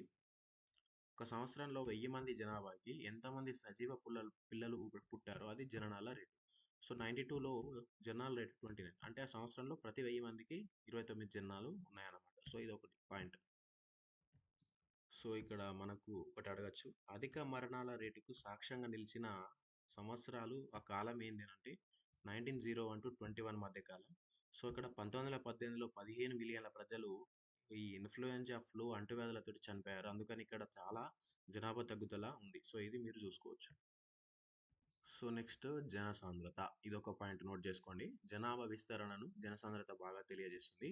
ఒక నిర్దిష్ట వైశాల్యంలో ఉండే ప్రజల సంఖ్య ఆధారంగా జనసాంద్రతను లెక్క కడతారు. అంటే ఒక చదరపు కిలోమీటర్‌కి ఎంతమంది ఇక్కడ నివసిస్తున్నారనేది జనసాంద్రతగా వ్యవహరించవచ్చు. సో, 2011లో మరి ఇండియాది ఎంత ఉందంటే 382. అంటే ఒక చదరపు కిలోమీటర్‌లో 382 మంది వ్యక్తులైతే ఉన్నారన్నట్టు 2011 లెక్కలు చెప్తున్నాయి. సో, ఎక్కువగా ఎక్కడ ఉన్నారంటే బీహార్‌లో 1102 ఉంటారు బీహార్‌లో. తక్కువగా వచ్చేసి అరుణాచల్ ప్రదేశ్‌లో ఉంటారు 17. ఇవి 2 గుర్తుంచుకోండి పాయింట్స్. సో, ఇక్కడ మ్యాప్ కూడా ఇచ్చాడు. జస్ట్ ఒకసారి కాన్సెప్ట్ వైస్‌గా చూసుకోండి. సో, ఇక్కడ మనకి కింద ఇచ్చాడు. ఏ విధంగా దీన్ని వ్యవహరించాలి మ్యాప్‌ని అనేది. ఒకసారి చూసుకుంటే తెలుస్తది. ఇక్కడ చూడండి. సో, ఇది 1-4 అంటే ఈ కలర్ ఉన్న ఏరియాలో 1-4 ఉన్నారన్నట్టు. సో, ఎక్కడ అంటే మనకు ఇక్కడ జమ్మూ కాశ్మీర్, లడఖ్ ప్రాంతాలలో ఎక్కువ ఉంటారు. సో, మన ప్రాంతాలు చూసుకుంటే తెలంగాణ 25-249 ఎక్కువగా ఉన్నట్టు తెలుస్తుంది. సో, ఇక్కడ ఈ ప్రాంతం ఉంటుంది కదా తెలంగాణకి చూసుకోవచ్చు. అక్కడక్కడ హైదరాబాద్‌లో మనం 250-999 వరకు అయితే చూడవచ్చు. 1000 ప్లస్ అని అంటే ఇక్కడ చూడండి ప్రాంతాలు. ఇక్కడ అధికంగా ఉన్నాయి. ఇక్కడ ఢిల్లీ. సో, అయితే ఇది చూసుకోవచ్చు. ఇక్కడ చూడండి ముంబై. మెయిన్‌గా సిటీ ప్లేసెస్‌లో బ్లాక్‌గా చూడొచ్చు. సో, మనకి ఇదే చాప్టర్‌లో తెలంగాణ మ్యాప్ ఇచ్చాడు. సో, డిస్ట్రిక్ట్స్ ఏమేమి ఉన్నాయో ప్రాక్టీస్ చేయమని చెప్పాడు. సో, ఖచ్చితంగా ప్రాక్టీస్ చేయాలి.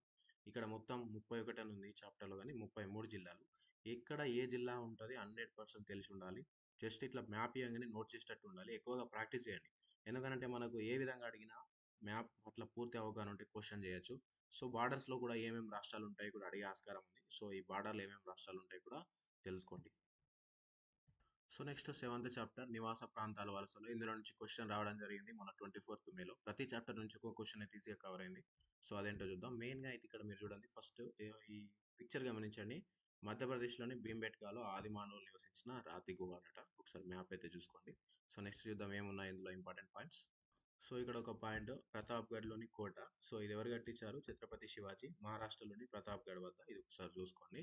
సో, ఇక్కడ ఒక ప్రదేశాన్ని ఏ విధంగా అర్థం చేసుకోవాలి అనంటే ఇక్కడ మనకు 3 మౌలిక విషయాలు గమనించాలి. ప్రదేశం, పరిస్థితి, ఆ ప్రదేశం యొక్క చరిత్ర. ఎటువంటి ప్రదేశాలు నివాస ప్రాంతాలుగా మారతాయంటే ఈ 3 పాయింట్లు. ప్రదేశం, పరిస్థితి, ప్రదేశం, చరిత్ర. సో, ఈ 3 అయితే మనకు ఎక్కడ అంటే నివాస ప్రాంతాలు ఉన్నాయా లేవా అనేది తెలుసుకోవచ్చు. సో, ఈ 3 ఈ చాప్టర్ నుంచి మెయిన్‌గా అడిగే టాపిక్ ఏంది అనంటే ఈ బాక్స్. ఈ బాక్స్ మొత్తం మీకు తెలిసుండాలి. సో, ఏమడగచ్చు? సో, మహానగరాలు అంటే ఏంది? జనాభా ఎంతవరకు ఉండవచ్చు? అంటే కోటి జనాభాకు మించి ఉంటే అది మహానగరం, మెగా సిటీస్‌గా చూడవచ్చు. ఎగ్జాంపుల్ ముంబై, ఢిల్లీ అంటే కోటి మీద ఉన్నాయి. సో, నెక్స్ట్ మెట్రోపాలిటన్ నగరాలు. అంటే దీన్ని ఏ విధంగా 10,00,000 నుంచి కోటి మధ్య ఉంటే మెట్రోపాలిటన్ నగరాలు అంటాయి. అందులో మన హైదరాబాద్, అహ్మదాబాద్ సో, ఇవన్నీ. అంటే 10,00,000 నుంచి కోటి మధ్య ఉంటాయన్నమాట. సో, ఇది. క్లాస్ 1 అంటే ఏంది? 1,00,000 నుంచి 10,00,000 ఉంటాయి. పట్టణాలంటే 5,000 నుంచి 1,00,000. రెవెన్యూ గ్రామాలంటే నిర్దిష్ట సరిహద్దులు ఉంటాయి. దానికి రెవెన్యూ గ్రామం. ఆవాస ప్రాంతాలంటే రెవెన్యూ గ్రామంలో ఉన్న కొన్ని ఇళ్ల సముదాయాలు. సో, ఈ బాక్స్ గుర్తుంచుకోండి. సో, ఇక్కడ ఇది అడిగి ఎంత జనాభా ఉండొచ్చు? సో, ఇంత జనాభా ఉంటే ఏం అడగొచ్చు? సో, ఈ విధంగా అడిగే టాపిక్ ఇది. సో, నెక్స్ట్ అడిగేది ఏరోట్రోపోలిస్ అంటే ఏంది అనంటే మనకు విమానాశ్రయాల చుట్టూ పెద్ద పెద్ద నగరాలు, నివాస ప్రాంతాలు ఏర్పడుతున్నాయి. సో, దీన్ని ఏరోట్రోపోలిస్ లేదా విమానాశ్రయ నగరాలని అంటారు. సో, ఇది మెయిన్‌గా గుర్తుంచుకోవాలి. ఇక్కడ ఎగ్జాంపుల్స్ ఇచ్చాడు రూపుదిద్దుకుంటున్న విమానాశ్రయ నగరాలు. కెంపేగౌడ అంతర్జాతీయ విమానాశ్రయం బెంగుళూరు. ఎక్కడుందంటే బెంగుళూరు. ఈ విధంగా అడగొచ్చు. ఇందిరాగాంధీ అంతర్జాతీయ విమానాశ్రయం ఢిల్లీలో ఉంది అడగొచ్చు. రాజీవ్ గాంధీ మన హైదరాబాద్‌లో ఉంది ఈ విమానాశ్రయం. నెక్స్ట్ ఇంకోటి సువర్ణభూమి అంతర్జాతీయ విమానాశ్రయం బ్యాంకాక్. దుబాయ్‌ది దుబాయ్ యూఏఈ. కైరోది కైరోలో. లండన్ హీత్రూ వచ్చేసి లండన్ యూకేలో. సో, ఇది గుర్తుంచుకోవాలి. సో, ఇక్కడ టాపిక్ ఒకటి కాన్సెప్ట్ అడగకపోవచ్చు గానీ కాన్సెప్ట్ గుర్తుంచుకోండి. అంతర్జాతీయ వలసలు అనంటే సాంకేతిక నైపుణ్యం, వృత్తి అనుభవం ఉన్న వాళ్ళు అమెరికా, కెనడా, ఇంగ్లాండ్, ఆస్ట్రేలియా వంటి అభివృద్ధి చెందిన దేశాలకు వలసెళ్తున్నారు. సో, ఇక్కడ చదవడం, కొంచెం నాలెడ్జ్ రాంగానే అక్కడికెళ్ళడం. వలసగానే పరిగణించవచ్చు దీన్ని. వర్క్ కోసం కాకపోయినా వలసగా వెళ్తున్నారని అయితే చూడొచ్చు. ఐటీ నిపుణులు, డాక్టర్లు, మేనేజ్మెంట్ నిపుణులు ఎగ్జాంపుల్ దీనికి. సో, నెక్స్ట్ ఇక్కడ చూడండి ఎక్కువగా వృత్తి నిపుణులు అంటే ఏ నైపుణ్యం లేని వాళ్ళు కాదు. తర్వాత సంవత్సరంలో ఎక్కువగా వృత్తి నిపుణులు మనం చూసుకుంటే జర్మనీ, నార్వే, జపాన్, మలేషియా వంటి దేశాలకెళ్తున్నారు. సో, మెయిన్‌గా లేబర్ వర్క్స్ కోసము అంటే ఇంత నైపుణ్యం లేకుండా కొంత నైపుణ్యమే ఉండి, ఆ విధంగా వలస ఎక్కువ వెళ్తున్నారంటే పశ్చిమాసియా దేశాలకు. అంటే ఇక్కడ సౌదీకి, యూఏఈకి అక్కడ ఏ వర్క్ అంటే ఆ వర్క్ చేయడానికి వెళ్తున్నారు కొన్ని ఒప్పందాల మీద. ఇది మెయిన్‌గా చూసుకోవాలి. సో, ఇక్కడ నెక్స్ట్ ఇంకోటి చూడాల్సింది ఏంది అనంటే మనం మెయిన్‌గా అడిగిన క్వెషన్ మొన్న మే 24 అడిగిన క్వెషన్ వలసల చట్టం గురించి అడిగాడు. సో, ఎప్పుడు వలసల చట్టం మరి 1983 వలసల చట్టం అనేది మీరు గుర్తుంచుకోవాలి. సో, సో వలసల చట్టం అడిగాడు, ఇంకోసారి నోట్ చేసుకోండి. సో ఇది వలసల చట్టం గురించి. సో ఇది మనకు సెవెంత్ చాప్టర్ నివాసాలు, నివాస ప్రాంతాల గురించి మనం డిస్కస్ చేసాం. సో నెక్స్ట్ టాపిక్ వచ్చేసి మనకు రాంపురం గ్రామ ఆర్థిక వ్యవస్థ అనే దాని గురించి. ఇందులో నుంచి మెయిన్ పాయింట్స్ ఒకసారి చూద్దాం. సో ఇందులో మెయిన్గా ఇక్కడ చూడండి, భూమిని కొలవడం. భూమిని కొలవడానికి హెక్టార్ అంటే 2.5 ఎకరాలని ఒక హెక్టార్గా అంటారు. దీన్ని ప్రామాణిక కొలమానంగా ఉపయోగిస్తారు. సో ఇది మీరుగా గుర్తుంచుకోవాలి. ఇంకోటి ఏంటంటే ఒక విస్తీర్ణంలో సంవత్సరంలో ఒకటి కంటే ఎక్కువ పంటలు సాగు చేయడాన్ని బహుళ పంటల సాగు అంటారు. ఇది ఒకటి గుర్తుంచుకోండి. ఇవి 2 పాయింట్లు ఇక్కడ. సో ఇక్కడ ఇది అడగకపోవచ్చు కానీ కాన్సెప్ట్ అయితే గుర్తుంచుకోండి. ఉత్పత్తి అనేది ఏ విధంగా జరుగుతుంది? దానికి ఏమేం గావాలి? వర్గీకరణ చూస్తే మొదటగా భూమి కావాలి. ఆ తర్వాత రెండవది శ్రామికులు గావాలి.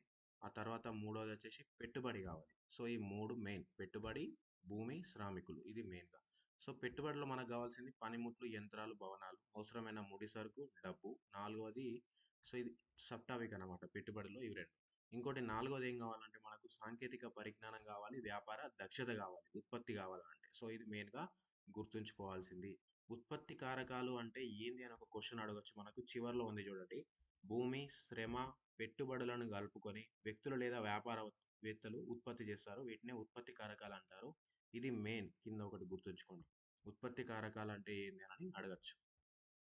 సో ఈ టాపిక్ నుంచి మనం చూసిన ముఖ్యమైన క్వశ్చన్స్ ఇవి. సో చాలా ఉపయోగకరమైన టాపిక్ ఇది. ఎందుకంటే ఈ విలేజెస్ ఏ విధంగా ఉన్నాయి, అక్కడ ఏ విధంగా ఉత్పత్తులు చేపట్టాలి, ఉత్పత్తి వ్యవస్థ ఎలా ఉండాలి, ఆ రాంపురం విలేజ్‌లో వాళ్ళు ఏ విధంగా ఆధునిక వ్యవసాయ పద్ధతులు చేసి ఉత్పత్తులు పెంచుకున్నారు, ఏ విధంగా నిర్వహణ చేసుకున్నారు, అక్కడ పర్యావరణాన్ని, అలాగే రైతుల యొక్క వ్యవస్థ ఏ విధంగా ఉంది. చాలా మంచిగా చెప్పిన లెసన్ ఇది. ఒకసారి ఎంతకైనా మంచిగా చదువుకోండి. లైఫ్‌లో ఉపయోగపడుతది ఇది. సో ఇంపార్టెంట్ టాపిక్స్ అయితే ఈ చాప్టర్‌లో ఇదే. సో నెక్స్ట్ టాపిక్‌కి వెళ్దాం ఇప్పుడు. సో నెక్స్ట్ మనం చూసేది నైన్త్‌ది ప్రపంచీకరణ టాపిక్. ఇందులో కూడా చాలా ఇంపార్టెంట్ క్వెషన్స్ ఉన్నాయి. ఒకసారి చూద్దాం ఇందులో ఏమేమి ఉన్నాయో. ఇక్కడ మీరు చూడాలి. ఫస్ట్‌ది ఒక కాన్సెప్ట్. ఇక్కడ అంతర్జాతీయ ఆర్థిక మార్పిడులతో మనం 3 రకాల ప్రవాహాలని గుర్తించవచ్చు. సో ఏందంటే మొదటిది వస్తువులు, సేవల ప్రవాహం. రెండవది శ్రమ ప్రవాహం. మూడవది పెట్టుబడి ప్రవాహం. సో ఈ మెయిన్‌గా మనకు ఆర్థిక మార్పులకు సంబంధించి ప్రపంచీకరణకు సంబంధించింది. సో ఇక్కడ ఇంకోటి పశ్చిమాసియా, ఉత్తరాఫ్రికాలలో టునీషియా, ఈజిప్ట్ వంటి అనేక దేశాలు ఒకదానితో ఒకటి ప్రభావితమై నియంత్రణను తొలగించడానికి విప్లవాలు చేసుకున్నాయి. సో దాన్నేమంటారంటే దీన్ని ప్రసార మాధ్యమాల్లో అరబ్ వసంతంగా పిలుచుకున్నారట. సో ఈ ఒక వర్డ్ ఇది ఒక వర్డ్ అయితే గుర్తుంచుకోండి, అరబ్ వసంతం. ఏంది అనంటే ఇక్కడ మీరు చదువుకోవాలి కాన్సెప్ట్ ఇది. సో నెక్స్ట్ ఇంకోటి బహుళజాతి సంస్థ అంటే ఏంటి? ఎంఎన్‌సి. ఎంఎన్‌సి అంటే ఏంటి? అంటే ఏంది అంటే ఒక దేశం కంటే ఎక్కువ దేశాలలో ఉత్పత్తిని చేపట్టే లేదా ఉత్పత్తులను నియంత్రించే సంస్థలను బహుళజాతి సంస్థలు అంటారు. సో ఒక దేశానికి వివిధ రకాల దేశాలలో మనం బ్రాంచెస్ అనేవిగా చూడవచ్చు. అంటే ఒక దేశంలో ఉత్పత్తికి సంబంధించి ముడి సరుకు తయారు చేస్తారు. ఇంకో దేశంలో అసెంబ్లింగ్ చేస్తారు. ఇంకో దేశంలో డిజైన్ చేస్తారు. ఇంకో దేశంలో అమ్ముతారు. సో ఈ విధంగా ప్రతి దేశాలలో మార్కెట్‌ని పెంచుకుంటారు. అక్కడ సంబంధించి వివిధ రకాల దేశాలలో వివిధ రకాల రేట్లుంటాయి. ఆ విధంగా బడ్జెట్‌ని కూడా కంట్రోల్ చేసుకుంటారు. సో ఇది బహుళజాతి సంస్థల వల్ల ప్రపంచీకరణ ఏ విధంగా పెరిగిపోయిందన్నట్టు ఈ టాపిక్‌లో మనకు ఇవ్వడం జరిగింది. సో నెక్స్ట్ ఇంకోటి ఇక్కడ జాయింట్ వెంచర్ అంటే ఏంది? ఇక్కడ కొన్ని సందర్భాలలో బహుళజాతి కంపెనీలు ఆయా దేశాల స్థానిక కంపెనీలతో కలిసి ఉత్పత్తిని చేపడతాయి. సో దీన్ని జాయింట్ వెంచర్‌లో అంటారు. సో ఇది మెయిన్‌గా గుర్తుంచుకోండి. దీనికి ఎగ్జాంపుల్ చూద్దాం మనం. ఇక్కడ చూడండి, ఫోర్డ్ మోటార్స్ అనే అమెరికా కంపెనీ ప్రపంచవ్యాప్తంగా 26 దేశాలలో ఉత్పత్తి సౌకర్యాలు కలిగి ఉంది. అంటే ఇది బహుళజాతి సంస్థ. సో ఇది ఏం చేస్తది? ఫోర్డ్ మోటార్స్ 1995లో భారతదేశానికి వచ్చింది. వచ్చి 1700 కోట్ల రూపాయలతో చెన్నై దగ్గర కర్మాగారం ఏర్పాటు చేసుకుంది. సో ఇది ప్రీవియస్ క్వశ్చన్. ఫోర్డ్ మోటార్స్ మొట్టమొదటిసారి ఎక్కడ కర్మాగారం అంటే చెన్నై.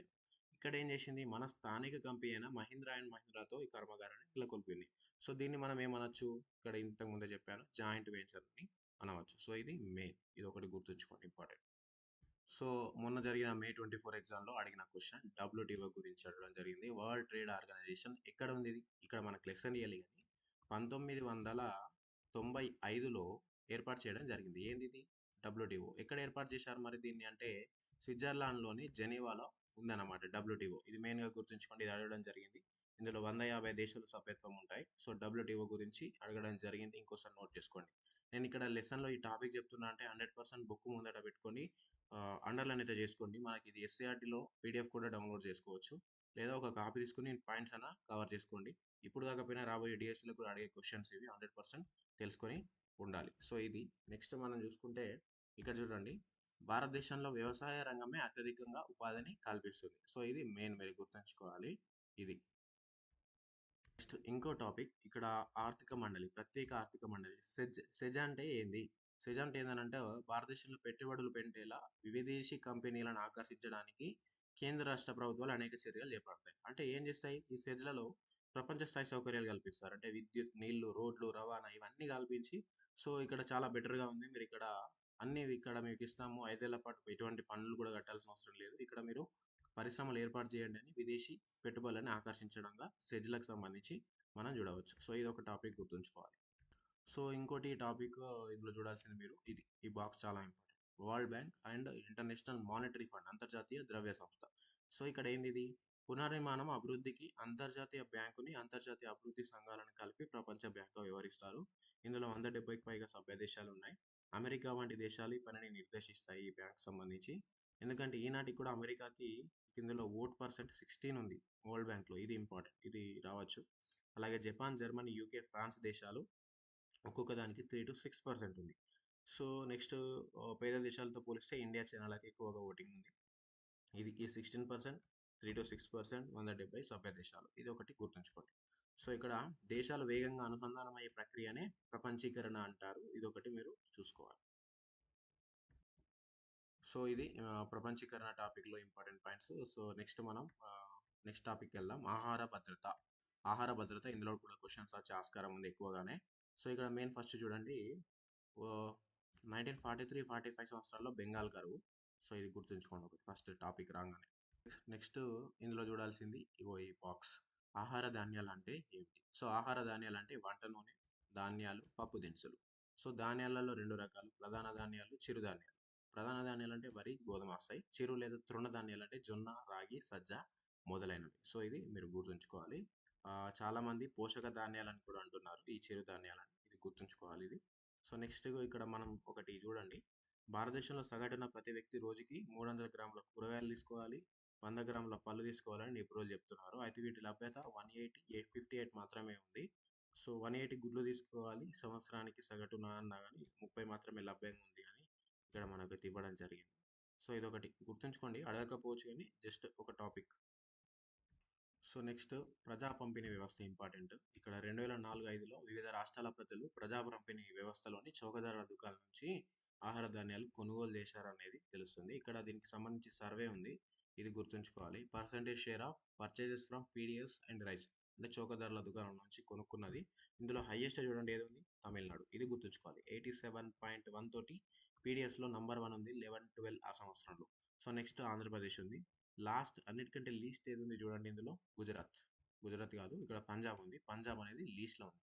ఎందుకు మరి పంజాబ్ లీస్ట్లో ఉంది? సో అక్కడ మరి వరి అయితే ఎక్కువగానే పండుతుంది కదా అని అంటే పీడిఎస్ ద్వారా పంచే విధానం, ప్రజా పంపిణీ వ్యవస్థ తక్కువ ఉంది. వాళ్ళు పండించుకొని వాళ్ళే ఉంచుకుంటారు, వాళ్ళ దగ్గరనే ఉండిపోతుంది కాబట్టి వేరే దగ్గర నుంచి కొనడం తక్కువ. సో పంజాబ్లో తక్కువ ఉంది, తమిళనాడులో ఎక్కువ ఉంది. ఇది ఒకటి గుర్తుంచుకోండి. సో నెక్స్ట్ ఇందులో ఇంకోటి ఆహార భద్రత సంస్థ, ఫుడ్ కార్పొరేషన్ ఆఫ్ ఇండియా కొని నిల్వ చేస్తుంది ధాన్యాలని, బఫర్ నిల్వలు అంటారు. So MSP minimum support price ఇది గవర్నమెంట్ ఇస్తూ ఉంటుంది. సో ఇది ఒకటి గుర్తుంచుకోవాలి. ఇందులో మెయిన్ ఇంపార్టెంట్ ఏంటంటే అడిగిన క్వశ్చన్, జాతీయ ఆహార భద్రత చట్టం ఎప్పుడు చట్టం చేసిందంటే 2013. ఇది ఒకటి గుర్తుంచుకోండి, ఇది మెయిన్ ఇంపార్టెంట్.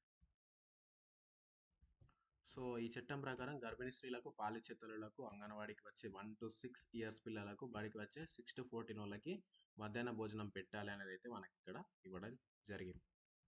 సో ఇంకోటి అడగచ్చు, ఇక్కడ జాతీయ పోషకాహార సంస్థ ఎక్కడ ఉంది అంటే హైదరాబాద్. ఇది ఒకటి గుర్తుంచుకోవాలి మీరు. సో నెక్స్ట్ బిఎంఐ అనేది ఇంపార్టెంట్, శరీర బరువు సూచిక, బాడీ మాస్ ఇండెక్స్. ఇదేంటి అని అంటే బరువు కిలోలలో బై మీటర్లలో ఎత్తు వర్గం. So weight by height square, అంటే హైట్ని మీటర్లలో, బరువుని కేజీలలో కొలాలి. సో ఇది బిఎం అనేది చాలా ఇంపార్టెంట్. సో ఇది చూసుకోండి, తీవ్ర శక్తి లోపం ఒడిస్సా, గుజరాత్, ఉత్తరప్రదేశ్ రాష్ట్రాల్లో ఉంది. కర్ణాటక, తెలంగాణ, ఆంధ్రప్రదేశ్ తర్వాత ఉన్నాయి. పశ్చిమ బెంగాల్లో 33-38% మహిళల్లో తీవ్ర శక్తి లోపం ఉంది. ఇది ఒకటి గుర్తుంచుకోండి. సో ఇది నెక్స్ట్. సో ఇది ఆహార భద్రత టాపిక్లో నుంచి ఖచ్చితంగా వచ్చే క్వశ్చన్స్ మనం కవర్ చేస్తాం. సో నెక్స్ట్ మనం చూడాల్సింది నెక్స్ట్ టాపిక్ వచ్చేసి సుస్థిర అభివృద్ధి సమానత. ఇందులో ఇంపార్టెంట్ క్వశ్చన్స్ ఏమున్నాయి చూద్దాం. సో మనం ప్రీవియస్ క్లాస్లోనే చేసాం. స్థూల దేశీయోత్పత్తి అంటే ఏంది, మానవాభివృద్ధి సూచిక అంటే ఏంది, ప్రీవియస్ క్లాస్లో కవర్ చేయడం జరిగింది. అందులో చాలా ఇంపార్టెంట్ క్వశ్చన్స్ ఉన్నాయి. ఇది వరకు కూడా కవర్ అయిన క్వశ్చన్స్ ఉన్నాయి. చూడని వారు ఎవరైనా ఉంటే డిస్క్రిప్షన్లో లింక్ ఉంది, అది చూసేయండి. సో నెక్స్ట్ మనం దీనికి సంబంధించి ఇంపార్టెంట్ ఇంకా ఏమున్నాయో ఒకసారి చూద్దాం మనం. సో ఇక్కడ మనం చూసుకుంటే ఫస్ట్ వచ్చేస్తుంది ముంబైలోని ధారావి మురికివాడ, భారతదేశంలో పట్టణ ప్రాంత పేదలు నివసించే అతి పెద్ద కాలనీలో ఒకటి అనేది ఇక్కడ చూడవచ్చు. సో ఇంకొకటి సబ్ టాపిక్ ఇందులో చిన్నది, భూగర్భ జలాల పునరుద్ధరణ అంటే ఏంటంటే ఎప్పుడైతే వర్షం పడుతుందో వర్షం నీరు భూమిలోకి ఇంకుతుంది, దీనిని భూగర్భ జలాల పునరుద్ధరణ అంటారు. సో ఇది ఒకటి గుర్తుంచుకోండి సబ్ టాపిక్. సో నెక్స్ట్ చూసుకుంటే చాలా ఇంపార్టెంట్ ఇందులో ఏంటంటే మీరు ఇక్కడ పిక్చర్ చూడండి, సైలెంట్ స్ప్రింగ్. ఈ బుక్ రచించింది ఎవరంటే రచల్ కార్సన్. ఈ బుక్ చూడండి, ఇది చాలా ఇంపార్టెంట్. ఇందులో ఏముందంటే దోమల నియంత్రణ కోసం DDT పిచికారీ చేయడం వల్ల మనుషుల మీద పక్షుల మీద పడే ప్రభావం గురించి రచల్ కార్సన్ అనే మహిళ 1962 ఇంపార్టెంట్ సైలెంట్ స్ప్రింగ్ నిశ్శబ్ద వసంతం అనే పుస్తకంలో రాశారు. సో ఈ పురుగుల మందులలోని భారలోహాలు పర్యావరణంలో కరిగిపోకుండా జీవులను పేర్కొనిపోతాయి. సో మెయిన్గా ఇంకోటి చూడండి, DDT ఉన్న నీళ్లు చెరువులోకి చేరి కలుషితం చేసినప్పుడు ఈ DDTలోని విష పదార్థం ఆ చెరువులోని చేపల్లో పెరిగిపోతుంది. ఆ విషమోతాదు తక్కువగా ఉండి చేపలు అయితే చనిపోవు, అంటే చాలా తక్కువ ఉంటుంది విషమోతాదు, చనిపోవు. కానీ ఒక పక్షి వచ్చి అనేక చేపల్ని తింటే ఆ పక్షులు ఆ విషమోతాదు తక్కువ తక్కువ తక్కువ కాస్త అన్ని కలిపి ఎక్కువ అయిపోతుంది. ఆ పక్షిని చంపడానికి సరిపోయేంత DDT అనేది పక్షిలో చేరిపోతుంది ఆ చేపల్ని తిన్నప్పుడు. సో ఆ విధంగానే దోమల వంటి పురుగులు DDTకి త్వరగా నిరోధక శక్తిని పెంచుకుంటాయని కూడా రచల్ కార్సన్ చూపించారు. సో ఇది ఇంకోటి ఏంటంటే ఇందులో చివరిలో ఉంది చూడండి ఒకసారి, ఎండోసల్ఫాన్ రసాయనిక పురుగు మందు హానికారక ప్రభావాన్ని చూశారట. ఇప్పుడు 1976లో జీడి మామిడి తోటలను పురుగు నుంచి రక్షించడానికి కేరళ గవర్నమెంట్ హెలికాప్టర్లతో 15,000 ఎకరాలను ఈ ఎండోసల్ఫాన్ పురుగు మందుని కొట్టించింది. సో దీని తర్వాత చాలా చాలా కేరళలోని ఉత్తర ప్రాంతమైన కాసర్గోడ్ జిల్లాలో ఇది జరిగింది. మెయిన్ ఇంపార్టెంట్ కాసర్గోడ్ జిల్లా. సో ఈ విధంగా 20 ఇయర్స్ పాటు చేయడం జరిగితే దాదాపు 5,000 మంది అయితే చనిపోయారంట దీనివల్ల. సో ఈ పిచికారి ఆపేసిండు. ఇవి రెండు అయితే మీరు గుర్తుంచుకోవాలి, ఖచ్చితంగా అడిగే క్వశ్చన్. 100% చెప్తున్నా, రేపు జరగబోయే ఎగ్జామ్లో ఈ క్వశ్చన్స్ అయితే రావచ్చు. ఇంకోటి జీవించే హక్కు, రాజ్యాంగంలోని 21 ఆర్టికల్, ఇది ప్రీవియస్ మొన్న 24లో అడగడం జరిగింది. సో ఇది గుర్తుంచుకోండి. నాకు ఎందుకో ఈ క్వశ్చన్ ఇవి వస్తాయని అనిపిస్తుంది, ఎందుకంటే మిగతా క్వశ్చన్లు కవర్ అయ్యాయి, ఇది అడగలేదు. రేపు జరగబోయే 28 నాడు జరగబోయే దాంట్లో అడగచ్చు, ఇది గుర్తు చేసుకోండి ఒకసారి. సో నెక్స్ట్ ఇంకోటి, నర్మదా లోయ అభివృద్ధి పథకం అతిపెద్ద ఆనకట్ట, ప్రపంచంలోని అతిపెద్ద జల విద్యుత్ ప్రాజెక్టులో ఒకటి. సో ఇది ఒకటి. మీరు ఇంకొకటి గుర్తుంచుకోవాలి, మధ్యప్రదేశ్లోని జబువా జిల్లా జలసింధి గ్రామానికి చెందిన బాబా మహారియా 1994లో సెంట్రల్ అంటే మధ్యప్రదేశ్ ముఖ్యమంత్రికి ఒక లెటర్ రాశాడు వాళ్ళ ప్రాంతం గురించి. గిరిజన భాష బిలాలాలో రికార్డ్ చేయగా హిందీలోకి అనువదించారు. ఇది ఒకటి గుర్తుంచుకోవాలి. ఇదే అన్నమాట లెటర్. అప్పుడు గవర్నమెంట్లో సీఎంగా దిగ్విజయ్ సింగ్ గారు ఉన్నారు. సో దానికి సంబంధించి మనకు ఇది ఒక టాపిక్. సర్దార్ సరోవర్ ఆనకట్ట వల్ల మధ్యప్రదేశ్లో ముంపున గురవుతాం మా గ్రామము అన్నట్టు ఒక లెటర్ అయితే ఇదంతా రాయడం జరిగింది. సో లెటర్ ఇందులో ఇంపార్టెంట్ అయితే ఏం లేవు, కానీ ఆయన పేరు అయితే గుర్తుంచుకోండి. సో ఇది. సో ఇక్కడ ఈ లెటర్లోనే మనకు ఒకటి రాశారు వాళ్ళు చూడండి, మేము కాలో రాను రాజా ప్యామ్తో హిందీ రాజాలను పూజిస్తాం, ఆయి కాడ భేడు బాయిని కూడా పూజిస్తాం, రాణి కాజోల్ మా పెద్ద దేవత, కుంబాయి కుందురాణిలు కొండలు మధ్వార్లో ఉన్నాయి. సో ఇది వీళ్ళు అన్నారు. అంటే ఇదేంటి, మనం ఇంతకుముందే గిరిజన తెగ యొక్క దేవతలు అన్నమాట. సో మనకి ఈ విధంగా అడగచ్చు, ఎవరు వీళ్ళు, జలసింధి గ్రామ ప్రజలు, జబువా జిల్లాలోని జలసింధి గ్రామ ప్రజల ముఖ్య దేవతలు ఏంటి అని వాళ్ళ లెటర్ రాశారు, అదేంటి అని అడిగితే ఒకసారి అడగవచ్చు. సో అందుకని ఈ దేవతల పేర్లు జస్ట్ ఒకసారి చదవండి, ఒకసారి చదివితే మైండ్లో ఫిక్స్ అయిపోతే మనం ఆప్షన్స్ అయితే గుర్తుపట్టచ్చు. సో ఇది మీరు చూసుకోవాల్సింది. సో ఇక్కడ ఇంకోటి, సర్దార్ సరోవర్కి నర్మదా లోయలో మనం వ్యతిరేకత సామాజిక ఉద్యమం వచ్చింది. ఒకటి ఏంటంటే నర్మదా బచావో ఆందోళన్, మేధా పాట్కర్ వాళ్ళు చేస్తారు. సో ఇది మీరు గుర్తుంచుకోవాలి. ఆ తర్వాత ఈ బాక్స్ ఇంపార్టెంట్, చిప్కో ఉద్యమం ఎక్కడ అంటే ఉత్తరాఖండ్లోని గఢ్వాల్ కొండలు 1970 సుందర్లాల్ బాహుల ద్వారా ప్రారంభమవుతుంది. గిరిజన ప్రజలు వాళ్ళ చెట్లని కొట్టేయడానికి నిరాకరిస్తూ చెట్లను ఏ విధంగా పట్టుకొని నిలబడేవాడు, హత్తుకొని. సో ఇది చిప్కో అంటేనే హత్తుకోవడం. సో ఇది ఇంపార్టెంట్ ఒకటి, ఇది గుర్తుంచుకోవాలి చిప్కో ఉద్యమం గురించి. సో నెక్స్ట్ మనం చూద్దాం, ఈ ఖనిజాల తవ్వకాలు బాక్స్ ఒకటి గుర్తుంచుకోండి. సో నెక్స్ట్, సో ఇక్కడ మనకు ప్రాథమిక హక్కులు జీవించే హక్కు గురించి ఇది అడిగాడు మొన్న ఎగ్జామ్లో. 1991లో రాజ్యాంగంలోని 21వ అధికరణంలో ప్రాథమిక హక్కులోని జీవించే హక్కులో జీవితాన్ని పూర్తిగా ఆనందించడానికి కాలుష్యరహిత నీటిని గాలిని పొందే హక్కు ఉందని సుప్రీంకోర్టు తీర్పిచ్చింది. దాని అనుగుణంగానే CNG వాహనాలు వాడండి, అని చెప్పడం అయితే జరిగింది ఇందులో. సిఎన్జి వాహనాలు డీజిల్ నుంచి పీడనానికి గురి చేసే సిఎన్జికి మారాలని మనకు 1998లో ఆర్డర్స్ అనేవి రావడం జరిగింది. సో ఇది ఈ క్వశ్చన్ వచ్చే ఆస్కారం ఉంది. ఇక్కడ ఏంటంటే సిక్కిం గవర్నమెంట్ రాష్ట్రంలో రసాయనిక ఎరువులు, పురుగు మందులను నిషేధించి సాహసోపేతమైన నిర్ణయం తీసుకుంది. 2015 నాటికి మొత్తంగా సేంద్రియ వ్యవసాయానికి మారాలని నిర్ణయించుకున్న మొట్టమొదటి రాష్ట్రం ఏది అని అంటే సిక్కిం. ఫస్ట్ గవర్నమెంట్ ఇది ప్రీవియస్ క్వశ్చన్, రేపు అడగవచ్చు కూడా. 100% సేంద్రియ రాష్ట్రంగా మారే ఇదే పంతాన్ని ఉత్తరాఖండ్ కూడా అనుసరిస్తుంది. సో ఇది మెయిన్ ఇంపార్టెంట్, గుర్తుంచుకోండి. సో నెక్స్ట్ ఇది ఒకటి బిఫోర్ దే పాస్ అన్నట్టు ఒకసారి చూడండి. కెన్యాలోని మస్సాయి తెగ వారు ఎక్కడికి చెందుతారు? సో ఇది మీరు జస్ట్ సింపుల్ అనుకుంటారు, ఇది చదవకుండా వదిలేస్తారు, కానీ అడగచ్చు. మస్సాయి తెగవారు ఏ దేశానికి చెందినవారు అంటే కెన్యా, యుర్తా గిరిజనులు కజకిస్తాన్, కియాంగ్ గిరిజనులు టిబెట్, గౌచో తెగవారు దక్షిణ అమెరికా. 100% అడిగే ఆస్కారం ఉన్న క్వశ్చన్, చూసుకోండి. మనం మిస్ చేస్తాం కానీ అడగవచ్చు ఇది. So this is 12th chapter, ప్రపంచ యుద్ధాల మధ్య ప్రపంచం. చాలా చాలా ఇంపార్టెంట్ పాయింట్స్ ఉన్నాయి. 100% అది గ్రూప్స్ లెవెల్ కానీ పేపర్ 1 ఎగ్జామ్ కానీ, పేపర్ 2 టెట్ ఎగ్జామ్ కానీ, టీఆర్టీ కానీ 100% అన్ని ఎగ్జామ్లకు ఉపయోగపడే కంటెంట్ ఇందులో ఉంది. డెఫినెట్గా నోట్ చేసుకోండి, 100% ఉపయోగపడుతుంది. సో చూద్దాం. ఇక్కడ ఫస్ట్ పాయింట్, ఎరిక్ హాబ్స్బామ్ అనే వ్యక్తి 20వ శతాబ్దాన్ని తీవ్ర సంచలనాల యుగంగా పేర్కొన్నాడు. సో ఇది ఒకటి పాయింట్ నోట్ చేసుకోండి, ఇది మెయిన్. ఆ తర్వాత మీరు చూడాల్సింది ఇక్కడ కాలక్రమ పట్టిక ఇచ్చాడు, ఇది నోట్ చేసేసుకోండి, 100% అడగచ్చు. మొదటి ప్రపంచ యుద్ధం 1914, రష్యా విప్లవం 1917, మొదటి ప్రపంచ యుద్ధం ముగింపు 18లో, వర్సైల్ సంధి 1919, యుఎస్ఎస్ఆర్ 1922లో ఏర్పడ్డది, ఆర్థిక మాంద్యం 1929, ఇది ఆల్రెడీ మొన్న 24లో అడగడం జరిగింది. జర్మనీకి హిట్లర్ ఛాన్సలర్ 1933లో, రెండో ప్రపంచ యుద్ధం 1939, ముగింపు వచ్చేసి 45లో, ఐక్యరాజ్యసమితి ఏర్పాటు 45లో. సో ఇది మెయిన్.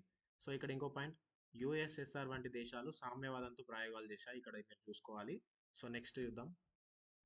సో ఇప్పుడే చూసుకోండి 100% ఏంటంటే ఇక్కడ ఏ ఏ దేశాలు కూటమిగా ఏర్పడ్డాయి అనేది ఖచ్చితంగా చూసుకుంటే రాబోయే మనం చెప్పే పాయింట్స్ అన్ని ఈజీగా అర్థమవుతాయి. సో ఇక్కడ ఏమైందంటే వలస ప్రాంతాల మీద ఆధిపత్యం కోసం అభివృద్ధి చెందిన దేశాలు ఒకదానితో ఒకటి పోటీ పడి కూటములాగా ఏర్పడ్డాయి.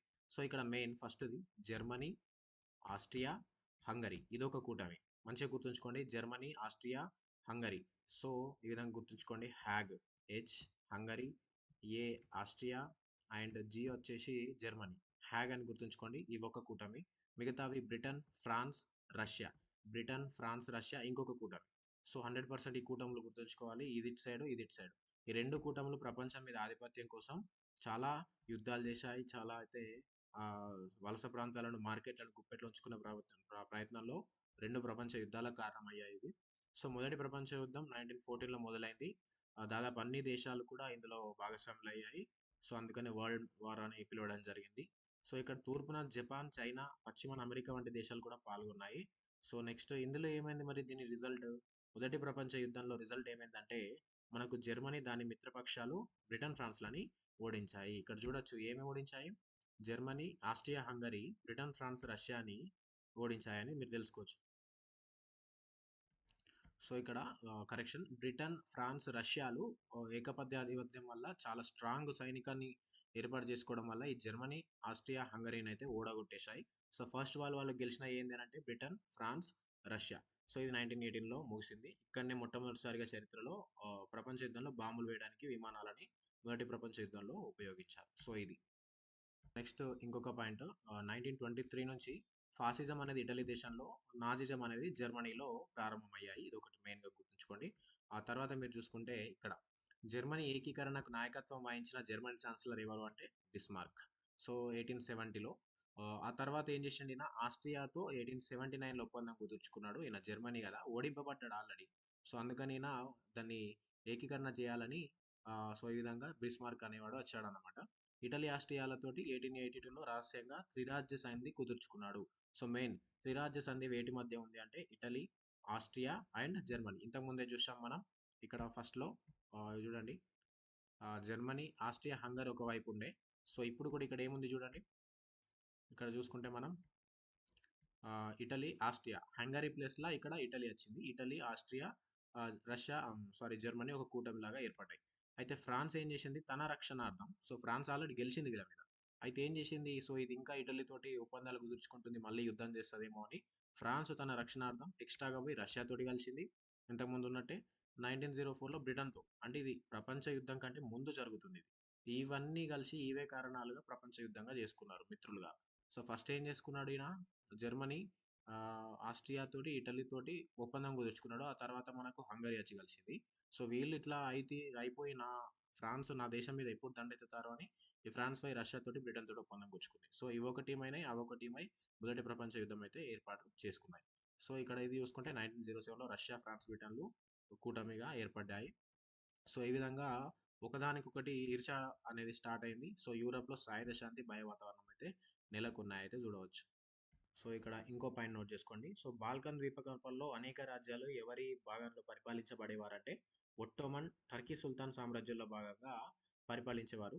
అయితే ఈ ప్రాంతం మీద కన్నేసింది ఎవరు అనంటే ఆస్ట్రియా, జర్మనీ, టర్కీ, రష్యాలు పోటీ పడ్డాయి దానికోసం. సో అది ఆధిపత్యం కోసం ప్రయత్నించడం వల్ల కూడా ఇక్కడ ఏమైంది?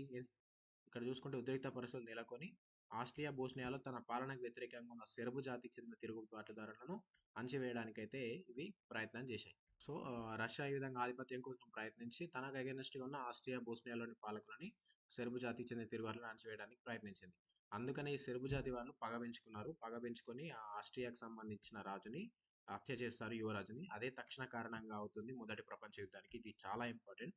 మొదటి ప్రపంచ యుద్ధానికి తక్షణ కారణం ఏంటి అంటే 1914 జూన్ 28న ఆస్ట్రియాకు చెందిన రాకుమారుడైన ఫెర్డినాండ్‌ని ఒక బోస్నియన్ సెర్బ్ చంపజిస్తాడన్నట్టు. సో దీనికి సంబంధించి వివరణ కోరుతది ఆస్ట్రియా. ఎందుకు మరి మా యువరాజుని చంపారని సెర్బియా వివరణ కోరుతది. అయితే సెర్బియా సరైన వివరణ ఇవ్వకపోవడం వల్ల ఈ ఆస్ట్రియా ఏం చేస్తదంటే సెర్బియా మీద 28 జూలై 1914 నాడు యుద్ధం ప్రకటిస్తది. అప్పుడు ఏమైతది? ఈ బ్రిటన్, ఫ్రాన్స్, రష్యా కూటమిలో సెర్బియా ఉంది కాబట్టి సెర్బియాకి మద్దతుగా బ్రిటన్, ఫ్రాన్స్, రష్యా వచ్చేస్తాయి. సో ఇవి ఇట్లా రావడం వల్ల అటు ఏమైతది ఆస్ట్రియా పక్షాన ఏదుంటది జర్మనీ కూడా ఉండడం వల్ల ఆస్ట్రియాకి సపోర్ట్ ఇవ్వడం వల్ల ఈ విధంగా మొదటి ప్రపంచ యుద్ధం ప్రారంభమవుతుంది. ఈ విధంగా మెల్లమెల్లగా కొన్ని కొన్ని దేశాలు ఇందులో ఇన్వాల్వ్ అవుతాయి. అయితే ఇక్కడ మొదటి ప్రపంచ యుద్ధంలో ఆస్ట్రియా, జర్మనీ తరపున పాల్గొన్న దేశాలని కేంద్ర రాజ్యాలు అంటారు. చాలా ఇంపార్టెంట్ ఇది గుర్తుంచుకోండి. ఇంగ్లాండ్, ఫ్రాన్స్ తరపున వాటిని మిత్ర రాజ్యాలుగా పిలుస్తారు. సో ఈ విధంగా యుద్ధాలు జరుగుతాయి. అయితే ఈ మిత్ర రాజ్యాల పక్షాన రష్యా ఉండే ఆల్రెడీ ఫస్ట్ ఎవరెవరు బ్రిటన్, ఫ్రాన్స్, రష్యా కూటమిలో ఉండే. అయితే బ్రిటన్, ఫ్రాన్స్, రష్యా కలిసి పోరాడే టైంలో ఈ రష్యాకు అదే టైంలో 1917లో వాళ్ళ దేశంలో విప్లవం వస్తుంది. సో రష్యా విప్లవం రావడం వల్ల అనవసరంగా అక్కడి నుంచి యుద్ధం నుంచి అర్ధాంతరంగా విరమించుకుంటుంది రష్యా. అప్పుడు ఏమవుతుంది? జర్మనీ సైన్యాలు ఆల్రెడీ ఇక్కడ రష్యా వెళ్ళిపోవడం వల్ల ఈ బ్రిటన్, ఫ్రాన్స్, రష్యా కూటమి అనేది కొంచెం లూజ్ అయిపోతుంది. దాన్ని అలుసుగా తీసుకొని జర్మనీ వీళ్ళని ఓడగొట్టేస్తే యుద్ధం ముడిచిపోతుండే. కానీ ఏం చేస్తది జర్మనీ పోయి అమెరికాని ఆహ్, ఇబ్బందికి గురి చేస్తది. అమెరికాని ఇబ్బందికి గురి చేయడం వల్ల అమెరికా ఎంటర్ అయిపోతది. అమెరికా ఎంటర్ అవ్వడం వల్ల ఈ బ్రిటన్, ఫ్రాన్స్‌కి చాలా బలం వస్తది. వెయ్యేనుగుల బలం రావడం వల్ల ఈ మళ్ళీ పోయి ఈ జర్మనీ సైన్యాలని ఓడించేసేసి మళ్ళీ బ్రిటన్, ఫ్రాన్స్, రష్యా కూటమి అనేది గెలవడం అయితే జరుగుతుంది. సో అనవసరంగా ఇక్కడ మిస్టేక్ ఏందంటే జర్మనీ సైన్యాలు అమెరికాకు చెందిన వ్యాపార నౌక లుస్టేనియాని ముంచేస్తాయి. సో అందుకని అమెరికా మిత్రరాజ్యాల పక్షాన యుద్ధంలో చేరి మిత్రరాజ్యాలకి విజయం సాధిస్తది. సో ఈ విధంగా మొదటి ప్రపంచ యుద్ధంలో ఈ రాజ్యాలు బ్రిటన్, ఫ్రాన్స్, రష్యా అనేది గెలవడం అయితే జరుగుతుంది. సో రష్యా వెళ్ళిపోయినా రష్యా ప్లేస్‌లో అమెరికా వచ్చి చేరడం వల్ల ఇవి గెలవడం అయితే జరుగుతది. సో ఈ విధంగా గెలవగానే బ్రిటన్, ఫ్రాన్స్, రష్యా దేశాలు జర్మనీ మీద ఘోరమైన షరతులు విధిస్తాయి. అవే మనం వర్సైల్ సంధిలో చూడవచ్చు. వర్సైల్ సంధి 1919కి లో జరిగింది. ఇది మెయిన్. సో ఈ వర్సైల్ సంధిలో విధించిన షరతుల వల్లనే మనకు మెల్లమెల్లగా మనకు హిట్లర్లు, లెనిన్లు వీళ్ళందరూ పుట్టుకొచ్చి రెండో ప్రపంచ యుద్ధానికి కారణమవుతది. సో మరి ఒప్పందాలు ఏ విధంగా ఉన్నాయో ఒకసారి చూద్దాం. సో ఇక్కడ మీరు ఈ టాపిక్ చూసుకోవచ్చు. ఏ విధంగా వాటి మీద షరతులు విధించారు. ఇక్కడ ఆస్ట్రో హంగేరియన్, ఒట్టోమన్ టర్కీ సామ్రాజ్యాలను విచ్ఛిన్నం చేసి జాతీయ రాజ్యాలుగా విభజించారు. సో ఈ విధంగా చాలా విషయాలైతే జరిగాయి. వీటన్నింటికి కొత్త దేశాలు ఏర్పడ్డాయి. ఈ Austria, హంగరియా, యూగోస్లేవియా, Czechoslovakia, Estonia, Latvia, Finland లాంటి కొత్త దేశాలు మనకు మొదటి ప్రపంచ యుద్ధం తర్వాత ఈ వర్సైల్ సంధి వల్ల ఏర్పడ్డాయి. అడగవచ్చు వర్సైల్ సంధి వల్ల ఏర్పడిన రాజ్యాలుగా కొత్త దేశాలు ఏర్పడిన దేశాలు ఏవని అడిగితే ఇవి చూసుకోవచ్చు. సో ఇది మళ్ళా తర్వాత మొదటి ప్రపంచ యుద్ధం జరిగింది. శాంతి సాధన లక్ష్యంతోటి మనకు నానాజాతి సమితి ఏర్పడింది. మళ్ళీ మళ్ళీ యుద్ధాలు రావద్దని ఈ వర్సైల్ సంధి ఫలితంగానే. ఎప్పుడు ఏర్పడిందంటే 1920 జనవరి 11 నాడు. మెయిన్ ఇంపార్టెంట్ గుర్తుంచుకోవాలి ఇది. వుడ్రో విల్సన్ ఇది ఏర్పాటు చేయడంలో వుడ్రో విల్సన్ చాలా కీలక పాత్ర వహిస్తాడు. ఇది మెయిన్. ఇందులో ఎన్ని దేశాలు ఉన్నాయంటే 58 దేశాలు ఉండడం అయితే జరిగింది. సో నెక్స్ట్ చూద్దాం. ఇక్కడ రష్యాలో సోషలిస్ట్ విప్లవము చాలా ఇంపార్టెంట్ ఇది. ఇందులో మీరు చూసుకుంటే సో ఇక్కడ ఇది చూడండి. రష్యా విప్లవం తేదీ కొంచెం తికమకగా ఉంటుంది. సో రష్యా ఏం చేస్తదంటే 1918 ఫిబ్రవరి వరకు జూలియన్ క్యాలెండర్‌ని అనుసరిస్తది. కానీ మనం అందరం ఉపయోగించేది గ్రెగోరియన్ క్యాలెండర్. మన గ్రెగోరియన్ క్యాలెండర్ ఈ ఫిబ్రవరి 1 అన్నారు గదా! సో, ఈళ్ళ క్యాలెండర్ కంటే 13 రోజులు ముందుగా ఉంటాం. అంటే ఈళ్ళకి ఫిబ్రవరి 1 అంటే మన ఫిబ్రవరి 12 అన్నమాట. సో, ఆ విధంగా ఉంటది. అందుకని ఇక్కడ చూడండి 13 రోజులు ముందుంటాయి. గుర్తుంచుకోవాలి ఇది ఇంపార్టెంట్. సో, ఇలా ఫిబ్రవరి ఈ విప్లవం 1 కాబట్టి వీళ్ళది మనకు యాక్చువల్ అయితే ఫిబ్రవరి 12 అయితది. మళ్ళీ అక్టోబర్‌లో జరిగింది కాబట్టి అది నవంబర్ 7. సో, ఇదొకటి గుర్తుంచుకోవాలి. సో, నెక్స్ట్ ఇది. ఇందులో మెయిన్ ఇంపార్టెంట్. ఇక్కడ చూడండి. సో, మొదటి ప్రపంచ యుద్ధంలో రష్యా పాల్గొనడం వల్ల అక్కడ చాలా ఇబ్బందులు తలబడ్డాయి. సో, ఇక్కడ జార్జ్ నికోలస్ II ఏం చేశాడు, యుద్ధం మొత్తం చేయడం వల్ల అధికంగా ఆర్థిక పరిస్థితి చిన్నాభిన్నమైంది.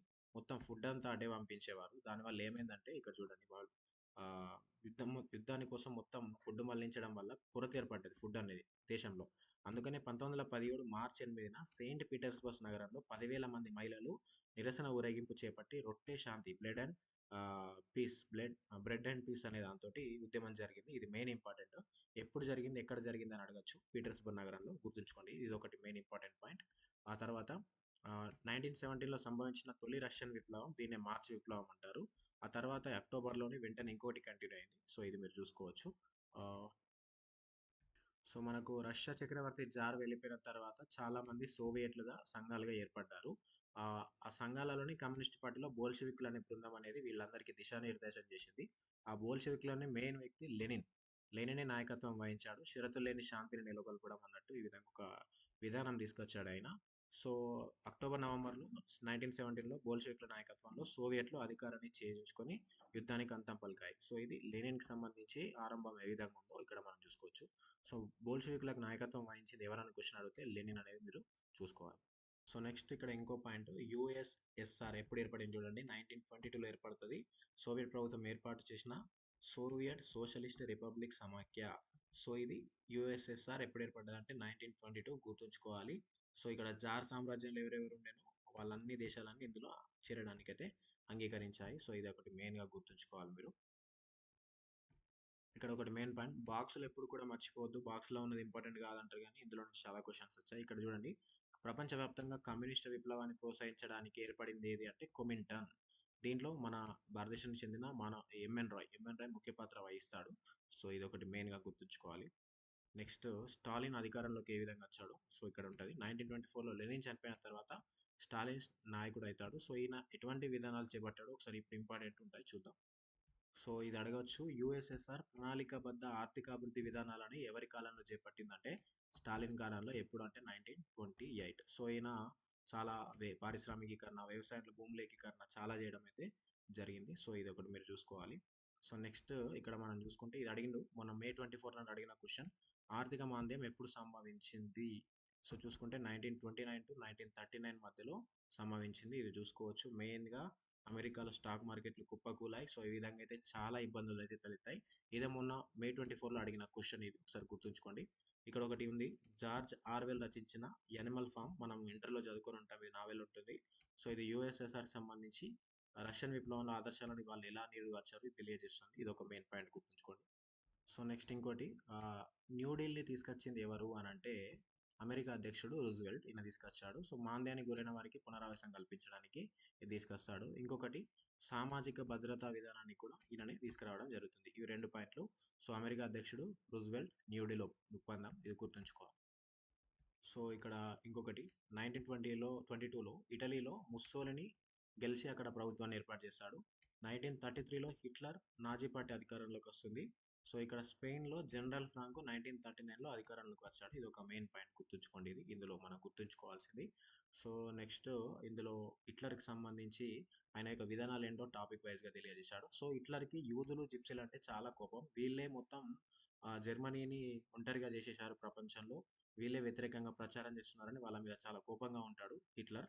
సో, దేశదిమ్మరులు ఆహ్, ఈ విధంగా వ్యతిరేకులయ్యారు మన జర్మనీకని. సో, ఘోరంగా మాట్లాడేవాడు. హిట్లర్ యొక్క వాగ్దాటి ఆ విధంగా ఉంటుంది.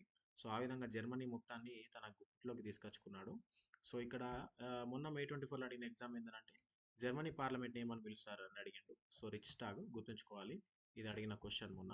సో, ఇక్కడ నాజీ పార్టీకి ఇన్ని ఓట్లొచ్చాయన్నట్టు తెలుస్తుంది. సో, ఇక్కడ మెయిన్ అయితే ఏందంటే రిచ్‌టాగ్ అయితే గుర్తుంచుకోండి. సో, ఇక్కడ కమ్యూనిస్టులు అంటే పడదు ఈయనకి హిట్లర్‌కి. వీళ్ళందరిని అరెస్ట్ చేసి కాన్సంట్రేషన్ క్యాంపులకైతే పంపించేవాడు. ఇదొకటి మెయిన్ పాయింట్ అయితే గుర్తుంచుకోండి. సో, నెక్స్ట్ సో నెక్స్ట్ ఇంకొక పాయింట్ గుర్తుంచుకోవాల్సింది ఇక్కడ 1934 సెప్టెంబర్ 8 నాడు న్యూరంబర్గర్ పార్టీ ప్రదర్శనలో మహిళలను ఉద్దేశించి ఈయన హిట్లర్ అయితే ఒక ప్రసంగంలో ఈ విధంగా పేర్కొన్నాడు. ఇది చాలా ఆయన మాట్లాడాడు. చాలా బాగుంటుంది. ఒకసారి చదవండి. మహిళలు ఇండైరెక్ట్‌గా యుద్ధంలో ఏ విధంగా పాల్గొంటాడో ఆయన వాగ్దాటి ఏ విధంగా మాట్లాడారో ఒకసారి చూడండి. ఇది ఒకటి మెయిన్. సో ఇక్కడ ఇది నేను మీతో మాట్లాడాలనుకుంటున్నాను. చాలా ఇంపార్టెంట్ అంటే ఇంపార్టెంట్ కాదు కానీ చాలా ఎఫెక్టివ్‌గా ఉంది. ఒకసారి ఇది చదవండి. ఎవరు రాసిండ్రంటే పాస్టర్ నీ మిల్లర్. మనతోటి ఎందుకు మనమే ఎందుకు అని అనుకుంటే ఏ విధంగా జరుగుతుందో పరిస్థితులను ఆయన గొప్పగా రాశాడు. ఒకసారి చూడండి. ముందు వాళ్ళు కమ్యూనిస్టుల కోసం వచ్చారు. నేను కమ్యూనిస్ట్‌ని కాదు కదా అని వదిలేసుకున్నాడు. అందుకనే నేను ఏమనలేదు. తర్వాత వాళ్ళు సోషల్ డెమోక్రాట్‌ల కోసం వచ్చారు. నేను సోషల్ డెమోక్రాట్‌ని కాదు కదా! అందుకనే నేను ఏమీ అనలేదు. తర్వాత వాళ్ళు కార్మిక సంఘాల వాళ్ళ కోసం వచ్చారు. నేను కార్మిక సంఘ నాయకుడిని కాదు గదా! ఆ తర్వాత వాళ్ళు యూదుల కోసం వచ్చారు. నేను యూదుని కాదు గదా! కాబట్టి మిన్నకున్నాను. చివరికి నా కోసం వాళ్ళు వచ్చినప్పుడు నిరసన తెలియజేసే వాళ్ళు ఎవరు మిగలకుండా పోయారు. సో, ఇది ఇప్పటికి ఎప్పటికి పనికొచ్చేది. ఎందుకంటే నీ కోసం ఎవరు ఉండరు. ఏ టైంలో ఎందుకు ఉండరంటే నువ్వు ఎవరి కోసం లేనప్పుడు నీతోటి కూడా ఎవరు ఉండరు అనే దాని విషయాన్ని ఈయన అప్పుడున్న పరిస్థితులకు ఆధారంగా తెలియజేశాడు. సో, ఇది ఒకసారి చదువుకోండి. లైఫ్‌లో ఎప్పుడైనా పనికొస్తది మనకు. సో, ఇక్కడ ఎనేబులింగ్ యాక్ట్ జర్మనీలో నియంతృత్వం ఎప్పుడు ఏర్పడిందంటే 1933 మార్చ్ 3 ఇదొకటి గుర్తుంచుకోండి. ఇక్కడ చివర్లో ఇంకోటి హిట్లర్ ఆర్థిక పునర్నిర్మాణ బాధ్యతను ఎవరికి అప్పజెప్పాడంటే ఇక్కడ మీరు చూసుకుంటే ఆర్థికవేత్త అయిన హజాల్మర్ షాక్ అనే వ్యక్తికైతే ఇవ్వడం జరిగింది. ఇదొకటి గుర్తుంచుకోండి. సో, ఇక్కడ రెండవ ప్రపంచ యుద్ధానికి తక్షణ కారణం వచ్చేసి 1939లో మన హిట్లర్ పోలాండ్ మీద దండెత్తుతాడు.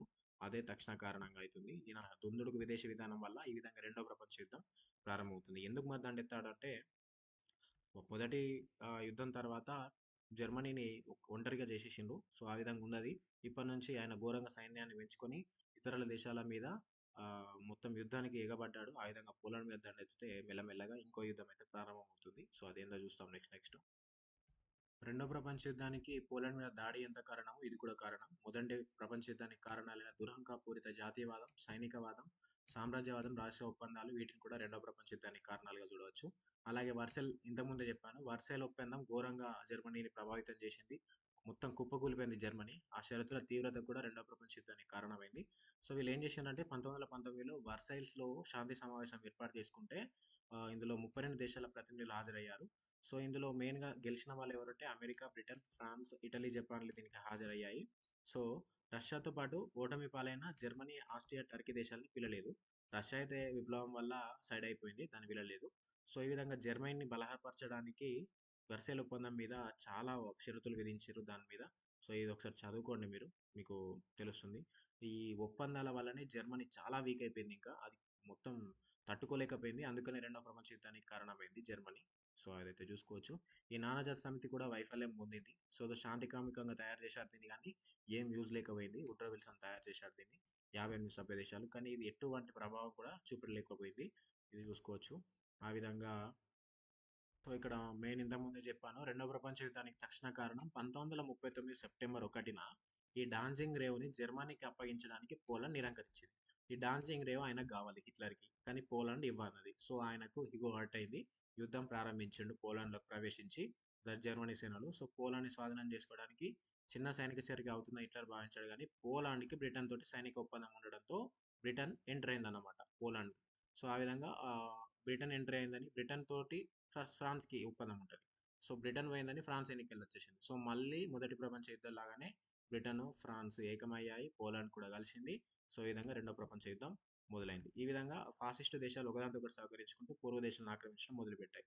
సో, ఇక్కడ జర్మనీ, ఇటలీ, జపాన్ నేతృత్వంలోని అక్షరాజ్యాలు. సో, ఇక్కడ మెయిన్ ఇంకోటి జర్మనీ, ఇటలీ, జపాన్ వీటిని అక్షరాజ్యాలు అంటారు. ఇది అడగవచ్చు క్వెషన్ ఇది ఒకటి గుర్తుంచుకోండి. అలాగే ఇంగ్లాండ్, అమెరికా, ఫ్రాన్స్, యూఎస్ఆర్ అనేవి మిత్ర రాజ్యాలు. ఇవి గుర్తుంచుకోండి.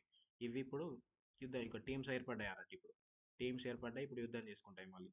జర్మనీ, ఇటలీ, జపాన్ అక్షరాజ్యాలు ఒకవైపు, ఇంగ్లాండ్, అమెరికా, ఫ్రాన్స్, యూఎస్ఎస్ఆర్ మిత్ర రాజ్యాలు ఒకవైపు యుద్ధం అయితే జరిగింది. ఇక్కడ మెయిన్ ఈ యుద్ధంలో మెయిన్ ఏంటంటే 1941లో ఇక్కడ అమెరికా ఎందుకు ఎంటర్ అయిందంటే అమెరికా ఎప్పుడూ ఉండదు.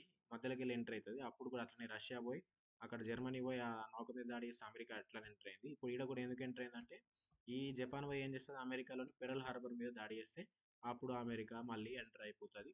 ఎంటర్ అయిపోవడం వల్ల ఈ జర్మనీ మళ్ళీ ఓడిపోవడం అయితే జరుగుతదన్నట్టు. ఆ తర్వాత రష్యా కూడా వస్తదన్నమాట. సో అదైతే చూసుకోవచ్చు. ఇది మెయిన్. సో తర్వాత ఫస్ట్ జర్మనీ యుద్ధాలు చదువుకుంటూనే యుద్ధం గెలుచుకుంటూనే పోయింది. ఎప్పుడైతే అమెరికా, రష్యా ఎంటర్ అయ్యాయో మళ్ళీ జర్మనీ వెనకబడిపోయింది. సో ప్రఖ్యాత స్టాలిన్ గ్రాడ్ యుద్ధంతో ఓటమితో జర్మనీ వెనకడుగు వేసింది. 1943లో జరుగుతుంది స్టాలిన్ గ్రాడ్. సో ఈ విధంగానే ఎక్కడ నన్ను బంధిస్తారో అని హిట్లరు సన్నిహిత మిత్రులు ఆత్మహత్య అయితే చేసుకుంటారు. ఈ విధంగా చూడవచ్చు. ఇది. సో ఈ టాపిక్‌లో ముఖ్యమైనది ఏదనంటే ఇక్కడ హిరోషిమా, నాగసాకిలపై బాంబ్ దాడులు చేస్తారు. మనకు 1945 ఆగస్ట్ 6 నాడు హిరోషిమా మీద, 9 నాడు నాగసాకి మీద దాడులు జరుగుతాయి. ఇదొకటి గుర్తుంచుకోవచ్చు. ఇక్కడ జపాన్ పార్లమెంట్ ఏందంటే డైట్. ఇదొకటి గుర్తుంచుకోండి. ఇక్కడ యుద్ధాల తర్వాత జరిగిన మార్పులలో మెయిన్ ఒక ఇది పాయింట్ అడగొచ్చు. 1918లో బ్రిటిష్ మహిళలకు ఓటు హక్కు లభించింది. చాలా యుద్ధాలు అంటే ప్రయత్నాలు చేస్తే, పోరాటం చేస్తే వీళ్ళకు ఓటు హక్కు ఇప్పుడైతే వచ్చింది. ఇదొకటి గుర్తుంచుకోండి. అలాగే ఇందులో చాలా అంతర్జాతీయ సంస్థలు ఏర్పడ్డాయి. మనకు యుఎన్ఓ కూడా ఏర్పాటైంది 1945లో మనకు అక్టోబర్‌లో. సో అది యుఎన్ఓ ఏర్పాటైంది. దానికి సంబంధించి చాలా యూనిసెఫ్, డబ్ల్యూహెచ్ఓ, ఐఎల్ఓ చాలా మంచి వర్క్ చేస్తుందన్నమాట యూనిసెఫ్. మన యుఎన్ఓ మన నానాజాతి సమితి లాగా కాకుండా సో వర్కింగ్ అయితే బాగుంది అన్నట్టయితే చూసుకోవచ్చు. ఇది యుఎన్ఓ ఎట్లా ఏర్పాటైంది అనేది చూడొచ్చు. సో ఇది మనకు 12వ చాప్టర్‌లో ప్రపంచ యుద్ధాల మధ్య ప్రపంచంలో ఇవి ఇంపార్టెంట్ క్వెషన్స్ అయితే నోట్ చేసుకున్నారైతే అనుకుంటున్నాను. సో ఖచ్చితంగా నేను ఇప్పుడు చెప్పినయన్నీ క్వెషన్స్ ఖచ్చితంగా అడిగే ఆస్కారం ఉన్నది. అందుకని నోట్ చేసుకోండి. ఇప్పుడు 13 చాప్టర్ చూద్దాం. దీని క్వెషన్స్ ఏందో ఒకసారి చూడండి. చాప్టర్ పేరు వలస పాలిత ప్రాంతాలలో జాతి విముక్తి ఉద్యమాలు ఏ విధంగా జరిగాయనేది చూడవచ్చు. సో ఒకసారి మ్యాప్ చూసుకోండి. ఇక్కడ కలర్స్ ఇచ్చారు. ఊదా రంగులు దేనికి? ఫ్రాన్స్‌కి నీలం, హాలండ్‌కి ఇవి. అంటే వీటి ఆధీనంలో ఉన్నాయి అన్నట్టు ఈ దేశాలు. సో ఇది మనం చూసుకుంటే అబ్సల్యూట్‌లీ బ్రిటిష్. ఇది చూసుకుంటే ఆస్ట్రేలియా కూడా బ్రిటిష్. ఇక్కడ నీలం కనిపిస్తుంది కదా! ఈ నీలం ఏందో ఒకసారి చూడండి ఇక్కడ. ఫ్రాన్స్‌కి సంబంధించినవి అన్నారు. ఫ్రాన్స్. సో ఇవి నీలంకి సంబంధించినవి. ఇది చూసుకోవచ్చు.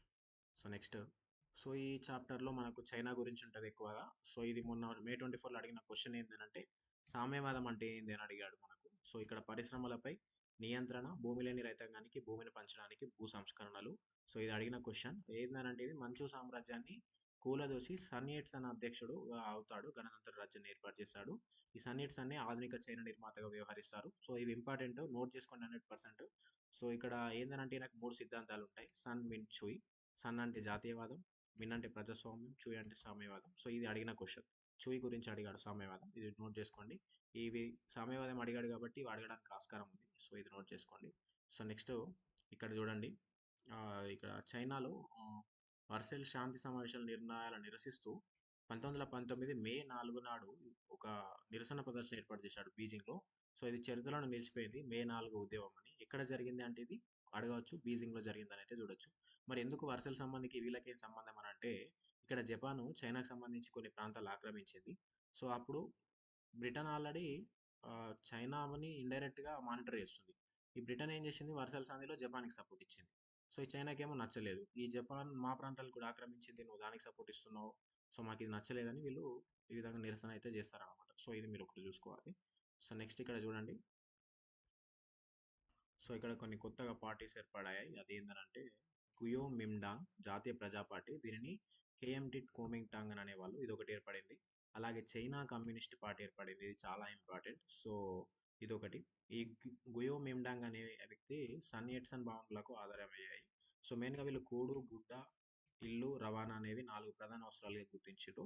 సో సన్ యట్సన్ చనిపోయిన తర్వాత ఈ గుయో మిండాంగ్ నాయకుడిగా చియాంగ్ కైషెక్ అనే వ్యక్తి ఏర్పడ్డాడు. సో ఈ గుయో మిండాంగ్, సిసిపి చైనా కమ్యూనిస్ట్ పార్టీ ఈ 2 పార్టీలు మెయిన్‌గా చైనా సామ్రాజ్యంలో చైనా యొక్క హిస్టరీలో మనం చూడవచ్చు. ఎఫెక్టివ్‌గా ఉంటాయన్నమాట ఇవి. సో చైనా కమ్యూనిస్ట్ ఏర్పాటైంది అన్నాం కదా పార్టీ. సో అది 1921లో ఏర్పాటైంది. ఇదొకటి మీరు చూసుకోవాలి. సో ఇక్కడ మెయిన్ ఏంటంటే ఇక్కడ సోవియట్ యూనియన్ ఆల్రెడీ రష్యాలో ఉంది. కొమింటాన్ కూడా ఉంది. అలాగే చైనా కమ్యూనిస్ట్ పార్టీ. ఇవన్నీ కమ్యూనిస్ట్ పార్టీలకు సంబంధించి శాఖలు అన్నమాట. అంటే ఒకదాన్ని చూసి ఎఫెక్టివ్‌గా ఏర్పడ్డాయి అన్నమాట. సో ఇది చూసుకోవచ్చు. సో ఈ కమ్యూనిస్ట్ పార్టీకి నాయకుడిగా మెయిన్ మావో జెడాంగ్. ఇది చాలా ఇంపార్టెంట్. చైనా యొక్క విప్లవ యోధుడు లాంటి వాడు, నాయకుడు లాంటి వాడు. సో ఇది మీరు చూసుకోవచ్చు. 1893-1976 వరకు ఉంటాడు ఈయన.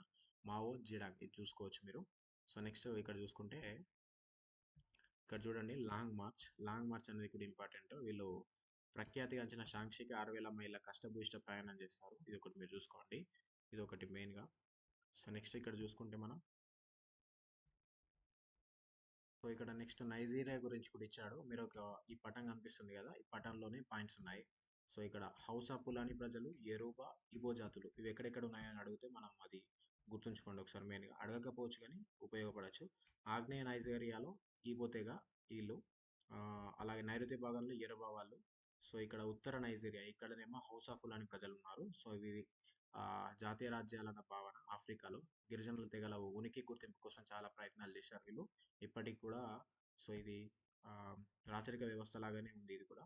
సో ఇదైతే చూసుకోవచ్చు. ఆఫ్రికాలో అధిక జనసాంద్రత కలిగింది ఇది నైజర్ నది ప్రాంతం. దోపిడీకి గురైంది. 16వ శతాబ్దం నుంచి అమెరికాకు బానిసలు సరఫరా చేయడంలో ప్రధాన కేంద్రంగా ఉందన్నమాట ఇది. సో ఇది మీరు చూసుకోవచ్చు. బ్రిటన్ తన పాలన ఇక్కడ 1861లో ఏర్పాటు చేసింది.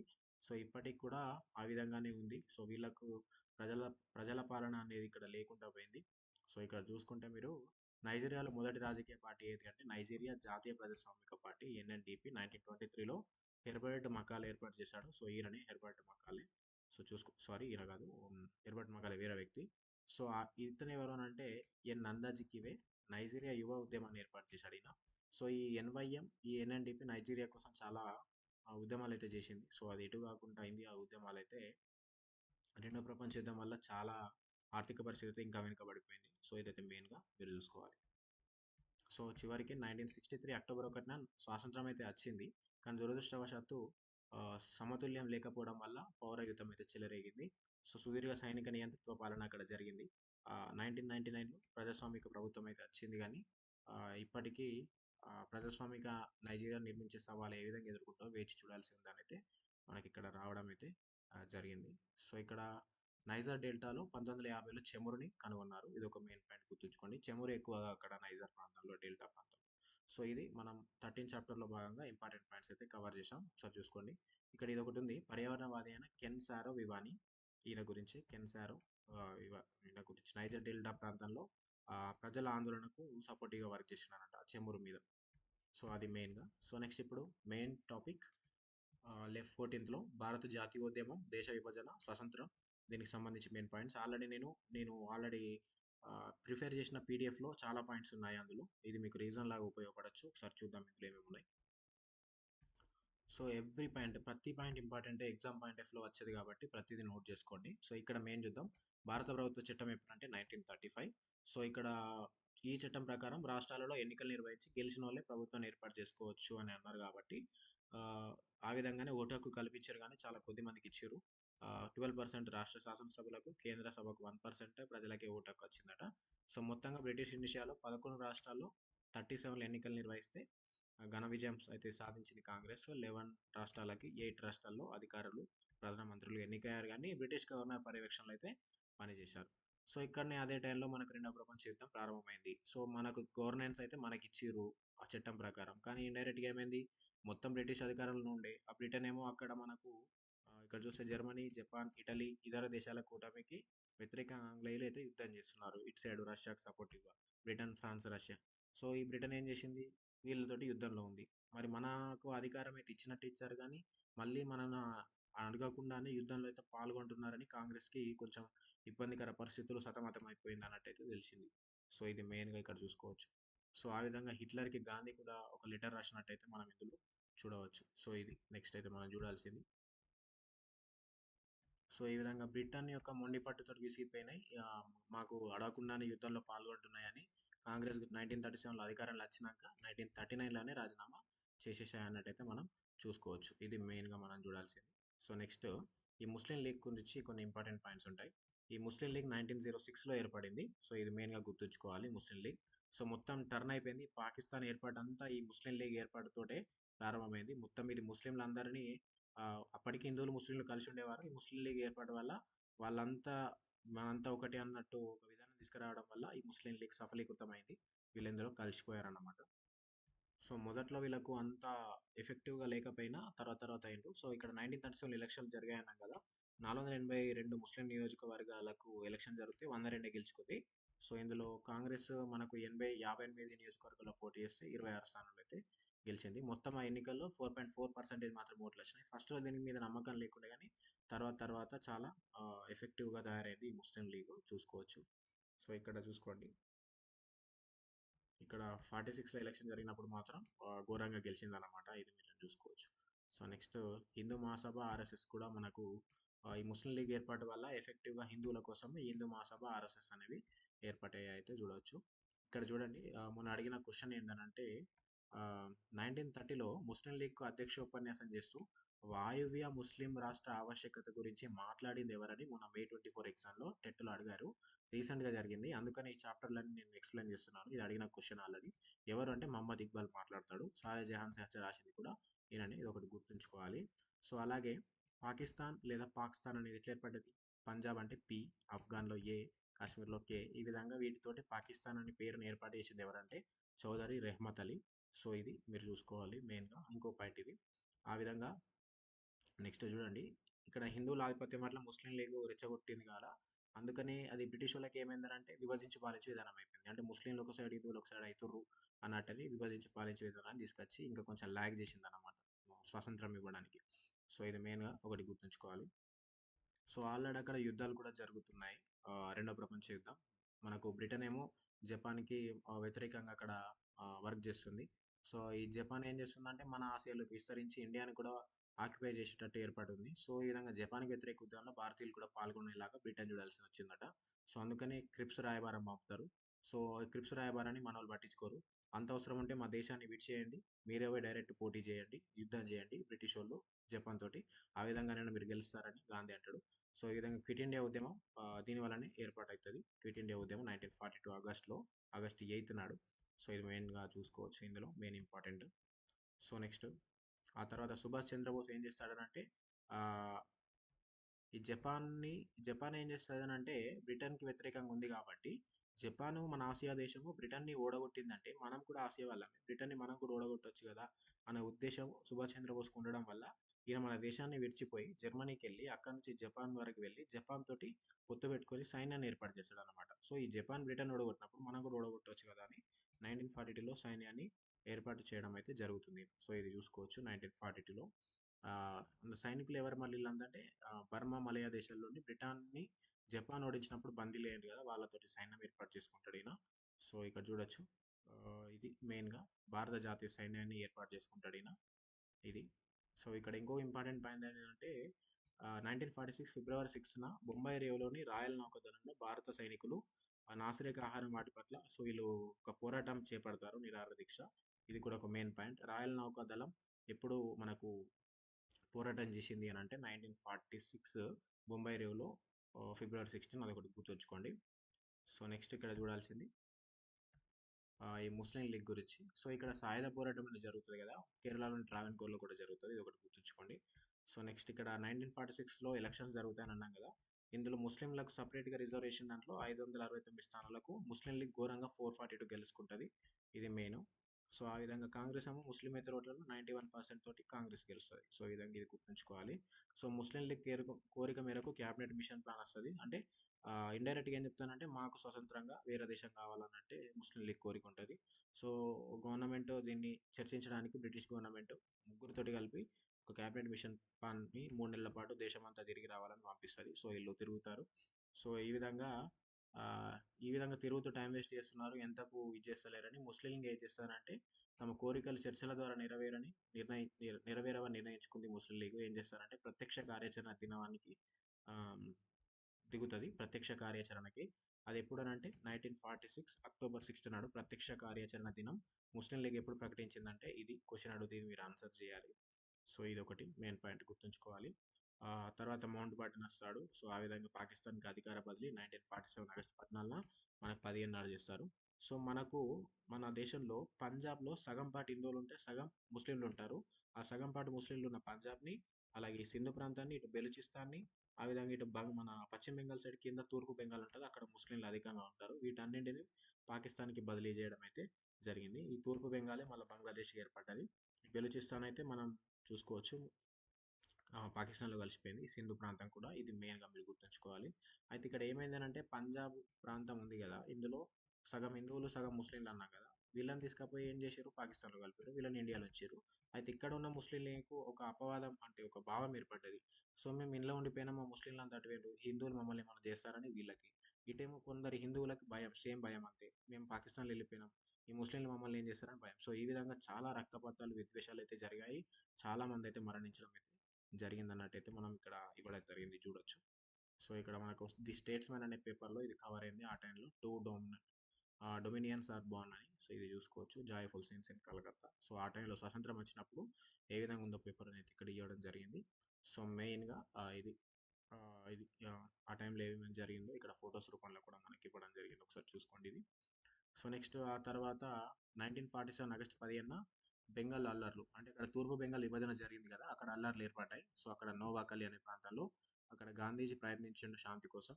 సో ఆయన స్వాతంత్రం వచ్చినా కానీ సెప్టెంబర్ 9 దాకా ఢిల్లీకి అయితే రాలేదు. అక్కడ శాంతి నెలకొల్పడానికి అక్కడికి వెళ్ళి సో ఆ విధంగా ఆ, సో ఇక్కడ శాంతి పద్ధతి అనడం వల్ల ఇక్కడ మన దేశంలో కొన్ని ప్రాంతాలైతే పాకిస్తాన్‌లో కలిసిపోయాయని చాలామంది ఆయన మీద కోపంతో ఉన్నారని. సో అందుకే ఆయన కోపంని చూసుకొని ఏమన్నాడంటే జనవరి 28న ఈ విధంగా అయితే మనకు స్టేట్మెంట్ ఇచ్చాడు. ఎవరైనా కాల్చినా నవ్వుతూ బలి కావాల్సి వస్తే దేవుడే ఉండాలన్నట్టు ఆయన అన్నాడు. అది అన్న 2 రోజులకే నాథూరామ్ గాడ్సే అనే వ్యక్తి జనవరి 30న అయితే ఆయనని చంపడం అయితే జరిగింది. సో ముంబైలో ఈయనను పట్టుకున్నారు. ఈయన హిందూ మహాసభలో సభ్యుడు. సో ఇదైతే చూసుకోవచ్చు. ఆ విధంగా హిందూ మహాసభ ఫిబ్రవరి 14 నుంచి రాజకీయ కార్యక్రమం అయితే సాధించింది. సో ఇదైతే మెయిన్‌గా పాయింట్. ఇంకొకటి ఏంటంటే 550 సంస్థానాలు మనకు అప్పుడు ఉండేవి. ఇందులో అన్ని సంస్థానాలు అయితే విలీనమైనాయి. ఈ బాధ్యతని సర్దార్ వల్లభాయ్ పటేల్‌కి అప్పగించారు. సో ఒక 3 మాత్రమే కాలేవు. హైదరాబాద్, ట్రావెన్కోర్, ఇంకొకటి కాశ్మీర్, జునాగఢ్. సో హైదరాబాద్‌ని తర్వాత ట్రావెన్కోర్, కాశ్మీర్ వచ్చినాయి కానీ హైదరాబాద్ రాకపోతే ఆపరేషన్ పోలో మనకు సెప్టెంబర్ 13, 1948లో చేశారు. చేసిన తర్వాత అది కూడా నిజాం ఉమ్, తప్పుకోవడం వల్ల హైదరాబాద్ కూడా కలిసిపోయింది. సో అయితే చూసుకోవచ్చు. ఇక్కడ మెయిన్ మొన్న అడిగిన క్వశ్చన్ ఏంటంటే మే 24 నాడు ఆ, ఇక్కడ ఇది భారత ప్రభుత్వం భరణాన్ని రాచరిక కుటుంబాలను ఎప్పుడు రద్దు చేసిందంటే 1971. ఇది అడిగిండ్రు. మళ్ళీ అడగచ్చు, ఇది ఒకసారి చూసుకోండి. సో ఇది 14th చాప్టర్ మనం డిస్కస్ చేసింది. సో పాయింట్స్ అయితే అందరు నోట్ చేసిండ్రు అనుకుంటున్నాను. సో ఇప్పుడు 15th చాప్టర్ చూద్దాం, మెయిన్ పాయింట్స్ కొన్ని. సో నెక్స్ట్ 15th చాప్టర్లో ఇంపార్టెంట్ టాపిక్స్ ఏమున్నాయో ఒకసారి చూద్దాం. ఇక్కడ మనం చూసుకుంటే ఇక్కడ మెయిన్గా చూడండి, ప్రీవియస్ క్లాస్లోనే చెప్పడం జరిగింది. సో ఇక్కడ ఏంటంటే మనకు తమిళ దేశంలో అంటే తమిళనాడులో ఆత్మగౌరవ ఉద్యమం చేపట్టింది ఎవరంటే రామస్వామి నాయకుడు. క్వశ్చన్ అడిగితే ఆన్సర్ ఈ విధంగా చేయండి. సో ఇదొకటి. అలాగే ఇక్కడ చూసుకుంటే మనకు 1942లో అఖిల భారత షెడ్యూల్ తెగల సమైక్యను ఏర్పాటు చేసింది ఎవరు కొత్త పార్టీని అంటే అంబేద్కర్. ఇదొకటి గుర్తుంచుకోండి. So main. అలాగే నెక్స్ట్ సో ఇక్కడ పూనా ఒప్పందం ఎప్పుడు జరిగిందంటే 1932లో జరిగింది. ఎవరెవరికంటే గాంధీకి అంబేద్కర్కి మధ్య జరుగుతుంది. ఇది ఒకటి గుర్తుంచుకోండి, 1932 పూనా ఒప్పందం. సో నెక్స్ట్ చూసుకుంటే ఇక్కడ మనకు 1942 డిసెంబర్లో అలహాబాద్లో జరిగిన షెడ్యూల్డ్ కులాల ప్రత్యేక రాజకీయ సమావేశంలో భారత్ అంటే ఒకటే దేశం కాదు, అది దేశాల సమాహారం అని అన్నది ఎవరు అంటే అంబేద్కర్. ఈ విధంగా అడగచ్చు. సో అంబేద్కర్ అని మనం గుర్తించాలి. సో నెక్స్ట్ రాజ్యాంగ సభ ఎప్పుడు ఏర్పడిందంటే 1946 జూలైలో 296 మందితోటి. సో ఇందులో రాష్ట్రాలకు కేటాయించిన 296 ప్లేసెస్లో 208ని కాంగ్రెస్ గెలుచుకుంది. సో ఇదొకటి గుర్తుంచుకోవాలి. ఆ, జాతికి అర్థంగా ఉంటాను అని అన్నది ఎవరు అని అంటే నెహ్రూ. ఇది ఒకటి గుర్తుంచుకోండి. సో నెక్స్ట్ ఇక్కడ చూడాల్సింది ఆ, న్యాయ ఇక్కడ చూసుకుంటే ఇక్కడ న్యాయరంగ అంశాలలో కుప్పుస్వామి అయ్యర్, గోపాలస్వామి అయ్యంగార్, బిఆర్ అంబేద్కర్ అక్కడ రాజ్యాంగ సభలో సభ్యులుగా అయితే ఉన్నారు. ఇది ఒకటి మెయిన్గా గుర్తుంచుకోవాలి. సో నెక్స్ట్ ఇక్కడ రాజ్యసభ యొక్క లక్ష్యాలు ఏ విధంగా ఉన్నాయంటే స్వతంత్రం ఫస్ట్, స్వేచ్ఛలను సాధించడం, సామాజిక విప్లవం. సో ఇదైతే మీరు గుర్తుంచుకోవాలి. సో నెక్స్ట్ ఇక్కడ మనం చూసుకుంటే సో 1946లో రాజ్యాంగ సభకు ఎన్నికలు జరిగినాయి కదా, ఇందులో మనం చూసుకుంటే ఆ, ప్రత్యక్ష పాలనలో బ్రిటిష్ ప్రత్యక్ష పాలనలో 292 మంది సభ్యులు, సంస్థానాల నుంచి 93 సభ్యులను ఎన్నుకున్నాయి. ఇదొకటి. అయితే రాజ్యాంగ సభలో షెడ్యూల్డ్ కులాలకు చెందిన 26 మంది సభ్యులు ఉండేలా చూసుకున్నారు. సో ఇక్కడ 69% ఓట్ షేరింగ్ తోటి కాంగ్రెస్ గెలిచింది. సో ఇందులో మనం చూసుకుంటే మెయిన్గా విభజన తర్వాత ఇందులో నుంచి ఆగస్టు 14న పాకిస్తాన్ ఇక్కడ విడిపోవడం వల్ల పాకిస్తాన్ రాజ్యాంగ సభ సపరేట్ అయిపోయింది. సో ఇదొకటి చూసుకోవాలి. నెక్స్ట్ ఇక్కడ చూసుకుంటే మనం ఇక్కడ నెహ్రూ ప్రకటన ఉంటుంది. ఇది ఒకసారి చూడండి, 46 డిసెంబర్ 11న. సో ఇక్కడ ప్రకటన ఏంది ఒకసారి ఇది చదువుకోండి, అదొకటి. సో ఇక్కడ మెయిన్ అయితే ఏంటంటే ఇక్కడ కింద ఇవ్వడం జరిగింది. మనకు ముసాయిదా సంఘం ఏర్పడుతుంది అంబేద్కర్ ఆధ్వర్యంలో రాజ్యాంగం రచించడానికి. దాదాపు 2 సంవత్సరాల 11 నెలల 18 రోజుల పాటు రచించిన తర్వాత నవంబర్ 26, 1949న రాజ్యాంగం ఆమోదిస్తుంది దీన్ని రాజ్యాంగ సభ. సో 1950 జనవరి 26 నుంచి అయితే అమల్లోకి వస్తుంది రాజ్యాంగం. సో ఆ రోజు నుంచి మనం గణతంత్ర దినోత్సవం అయితే జరుపుకుంటున్నాము. సో అది మనం చూసుకోవచ్చు. సో ఫస్ట్ అయితే ముసాయిదా రాజ్యాంగం ఉంటుంది కదా, అందులో మనం ఇది చూసుకుంటే 395 అధికరణాలు. అంటే రాజ్యాంగం రచించినప్పుడు అందులో మొదటిసారిగా 395 అధికరణాలు, 8 షెడ్యూల్ అనేవైతే ఉండేటియి. ఇంత పెద్ద రాజ్యాంగం అనేది ఎక్కడ కూడా లేదన్నట్టయితే మనకు తెలుస్తుంది. సో నెక్స్ట్ ఇక్కడ చూసుకుంటే మనం ఇక్కడ బ్రిటన్ రాజ్యాంగాన్ని పోల్చిర్రు. ఎందుకనంటే మనకు రాష్ట్రపతి ఉంటాడు కదా! ఆయన రాజస్థానంలోనే ఉంటాడు అధిపతి. కానీ కార్యనిర్వాహక వర్గానికి కాదు. దేశానికి ప్రాతినిధ్యం వహిస్తాడు కానీ దేశాన్ని పాలించడు. జస్ట్ అలంకారప్రాయం. అతని ముద్ర ద్వారా మాత్రం దేశ నిర్ణయాలైతే తెలియజేస్తారన్నట్టు మనకిది బ్రిటన్ రాజ్యాంగాన్ని ఫాలో అవుతున్నట్టయితే మనకు తెలియజేశారు. సో ఇక్కడ సమైక్య అధిపతిగా అధ్యక్షుడు ఉంటారు రాజ్యాంగ మసూదలో. అమెరికా అధ్యక్షుడిని గుర్తుకు తెస్తుంది కానీ బ్రిటన్ అయితే ఫాలో అవుతారన్నట్టు ఇక్కడ ఇవ్వడం జరిగింది. సో నెక్స్ట్ ఇక్కడ ఇంకొకటి ఇవ్వడం జరిగింది. ఇది ఏంటంటే ఈ మనది ద్వంద్వ రాజతంత్ర విధానం అమెరికా రాజ్యాంగాన్ని పోలి ఉంటుంది. సో ఎట్లా అంటే కేంద్ర రాష్ట్ర ప్రభుత్వాలు ఉంటాయన్నమాట మన దగ్గర. సో ఆ విధంగా రాష్ట్రాల కూటమి కాకుండా రాష్ట్రాల పాలనాంగాలు ఫెడరల్ ప్రభుత్వ శాఖలు కావు. సో ఇదే విధంగా మన రాజ్యాంగంలో కేవలం రాష్ట్రాల కూటమి కాదు, రాష్ట్రాల పాలన విభాగాలు కేంద్ర ప్రభుత్వ శాఖలు కావు. సో ఇక్కడ అన్నట్టయితే మనం తెలుసుకోవచ్చు. సో భారత రాజ్యాంగం ఒకే పౌరసత్వం ఉంటుంది మనకు, కానీ ద్వంద్వ రాజ్యతంత్రం అనమాట. దేశం అంతటా మనకు ఒకటే పౌరసత్వం, రాష్ట్రాల వారీగా పౌరసత్వాలు ఉన్నాయి అన్నట్టయితే మనకి ఇక్కడ తెలియజేయడం అయితే జరిగింది.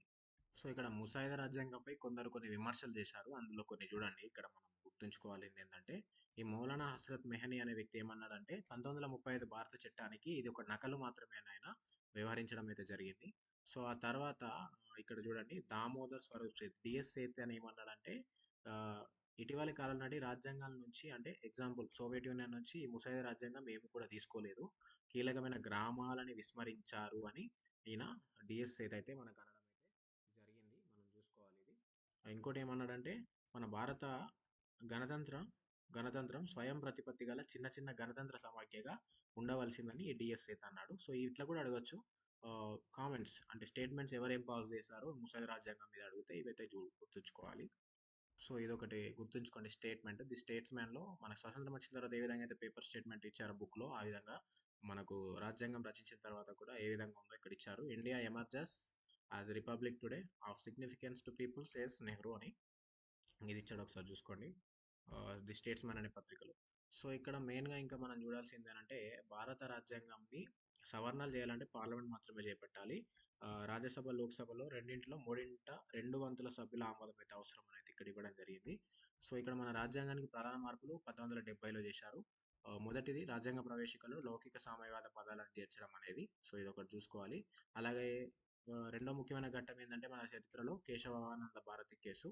సో ఇక్కడ ఏమన్నారంటే కొన్ని అంశాలను ఎట్టి పరిస్థితుల్లో సవరించడానికి వీలు లేదని మన కోర్టు తీర్పిచ్చింది. అది ఏంటంటే అందులో మెయిన్ ప్రాథమిక హక్కులు, సో ఆ విధంగా ప్రభుత్వ నిర్ణయాలు, సమైక్య లక్షణాలు, ఈ రాజ్యాంగం సర్వసత్తాకం, ఇవన్నీ రాజ్యాంగ మౌలిక స్వరూపం దెబ్బతినేలా కానీ సవరించడానికి కానీ ఎటువంటి పార్లమెంటుకి అధికారం లేదని అయితే మన గవర్నమెంట్ తెలియజేసింది. అందులో ఏంటంటే అంశాలు రాజ్యాంగ ఆధిక్యత ఇక్కడ చూసుకోవచ్చు. సో ఇవన్నీ అయితే కోర్టు అయితే తెలియజేసింది అన్నట్టయితే మనకు తెలిసింది. సో ఇదండి మనం ఇంకొక 4 చాప్టర్స్ అయితే మన క్లాస్ 3లో భాగంగా కవర్ చేసాం. సో ఇప్పుడు నేను డిస్కస్ చేసిన పాయింట్స్ అన్ని మోస్ట్ ఇంపార్టెంట్, ఖచ్చితంగా నోట్ చేసుకోండి. రేపు రాబోయే ఎగ్జామ్స్లో పేపర్ 1 కానీ పేపర్ 2 కానీ గ్రూప్స్లో కూడా అడిగే క్వశ్చన్స్ ఇవన్నీ ఖచ్చితంగా నోట్ చేసుకొని ఎగ్జామ్కి అయితే ప్రిపేర్ అవ్వండి.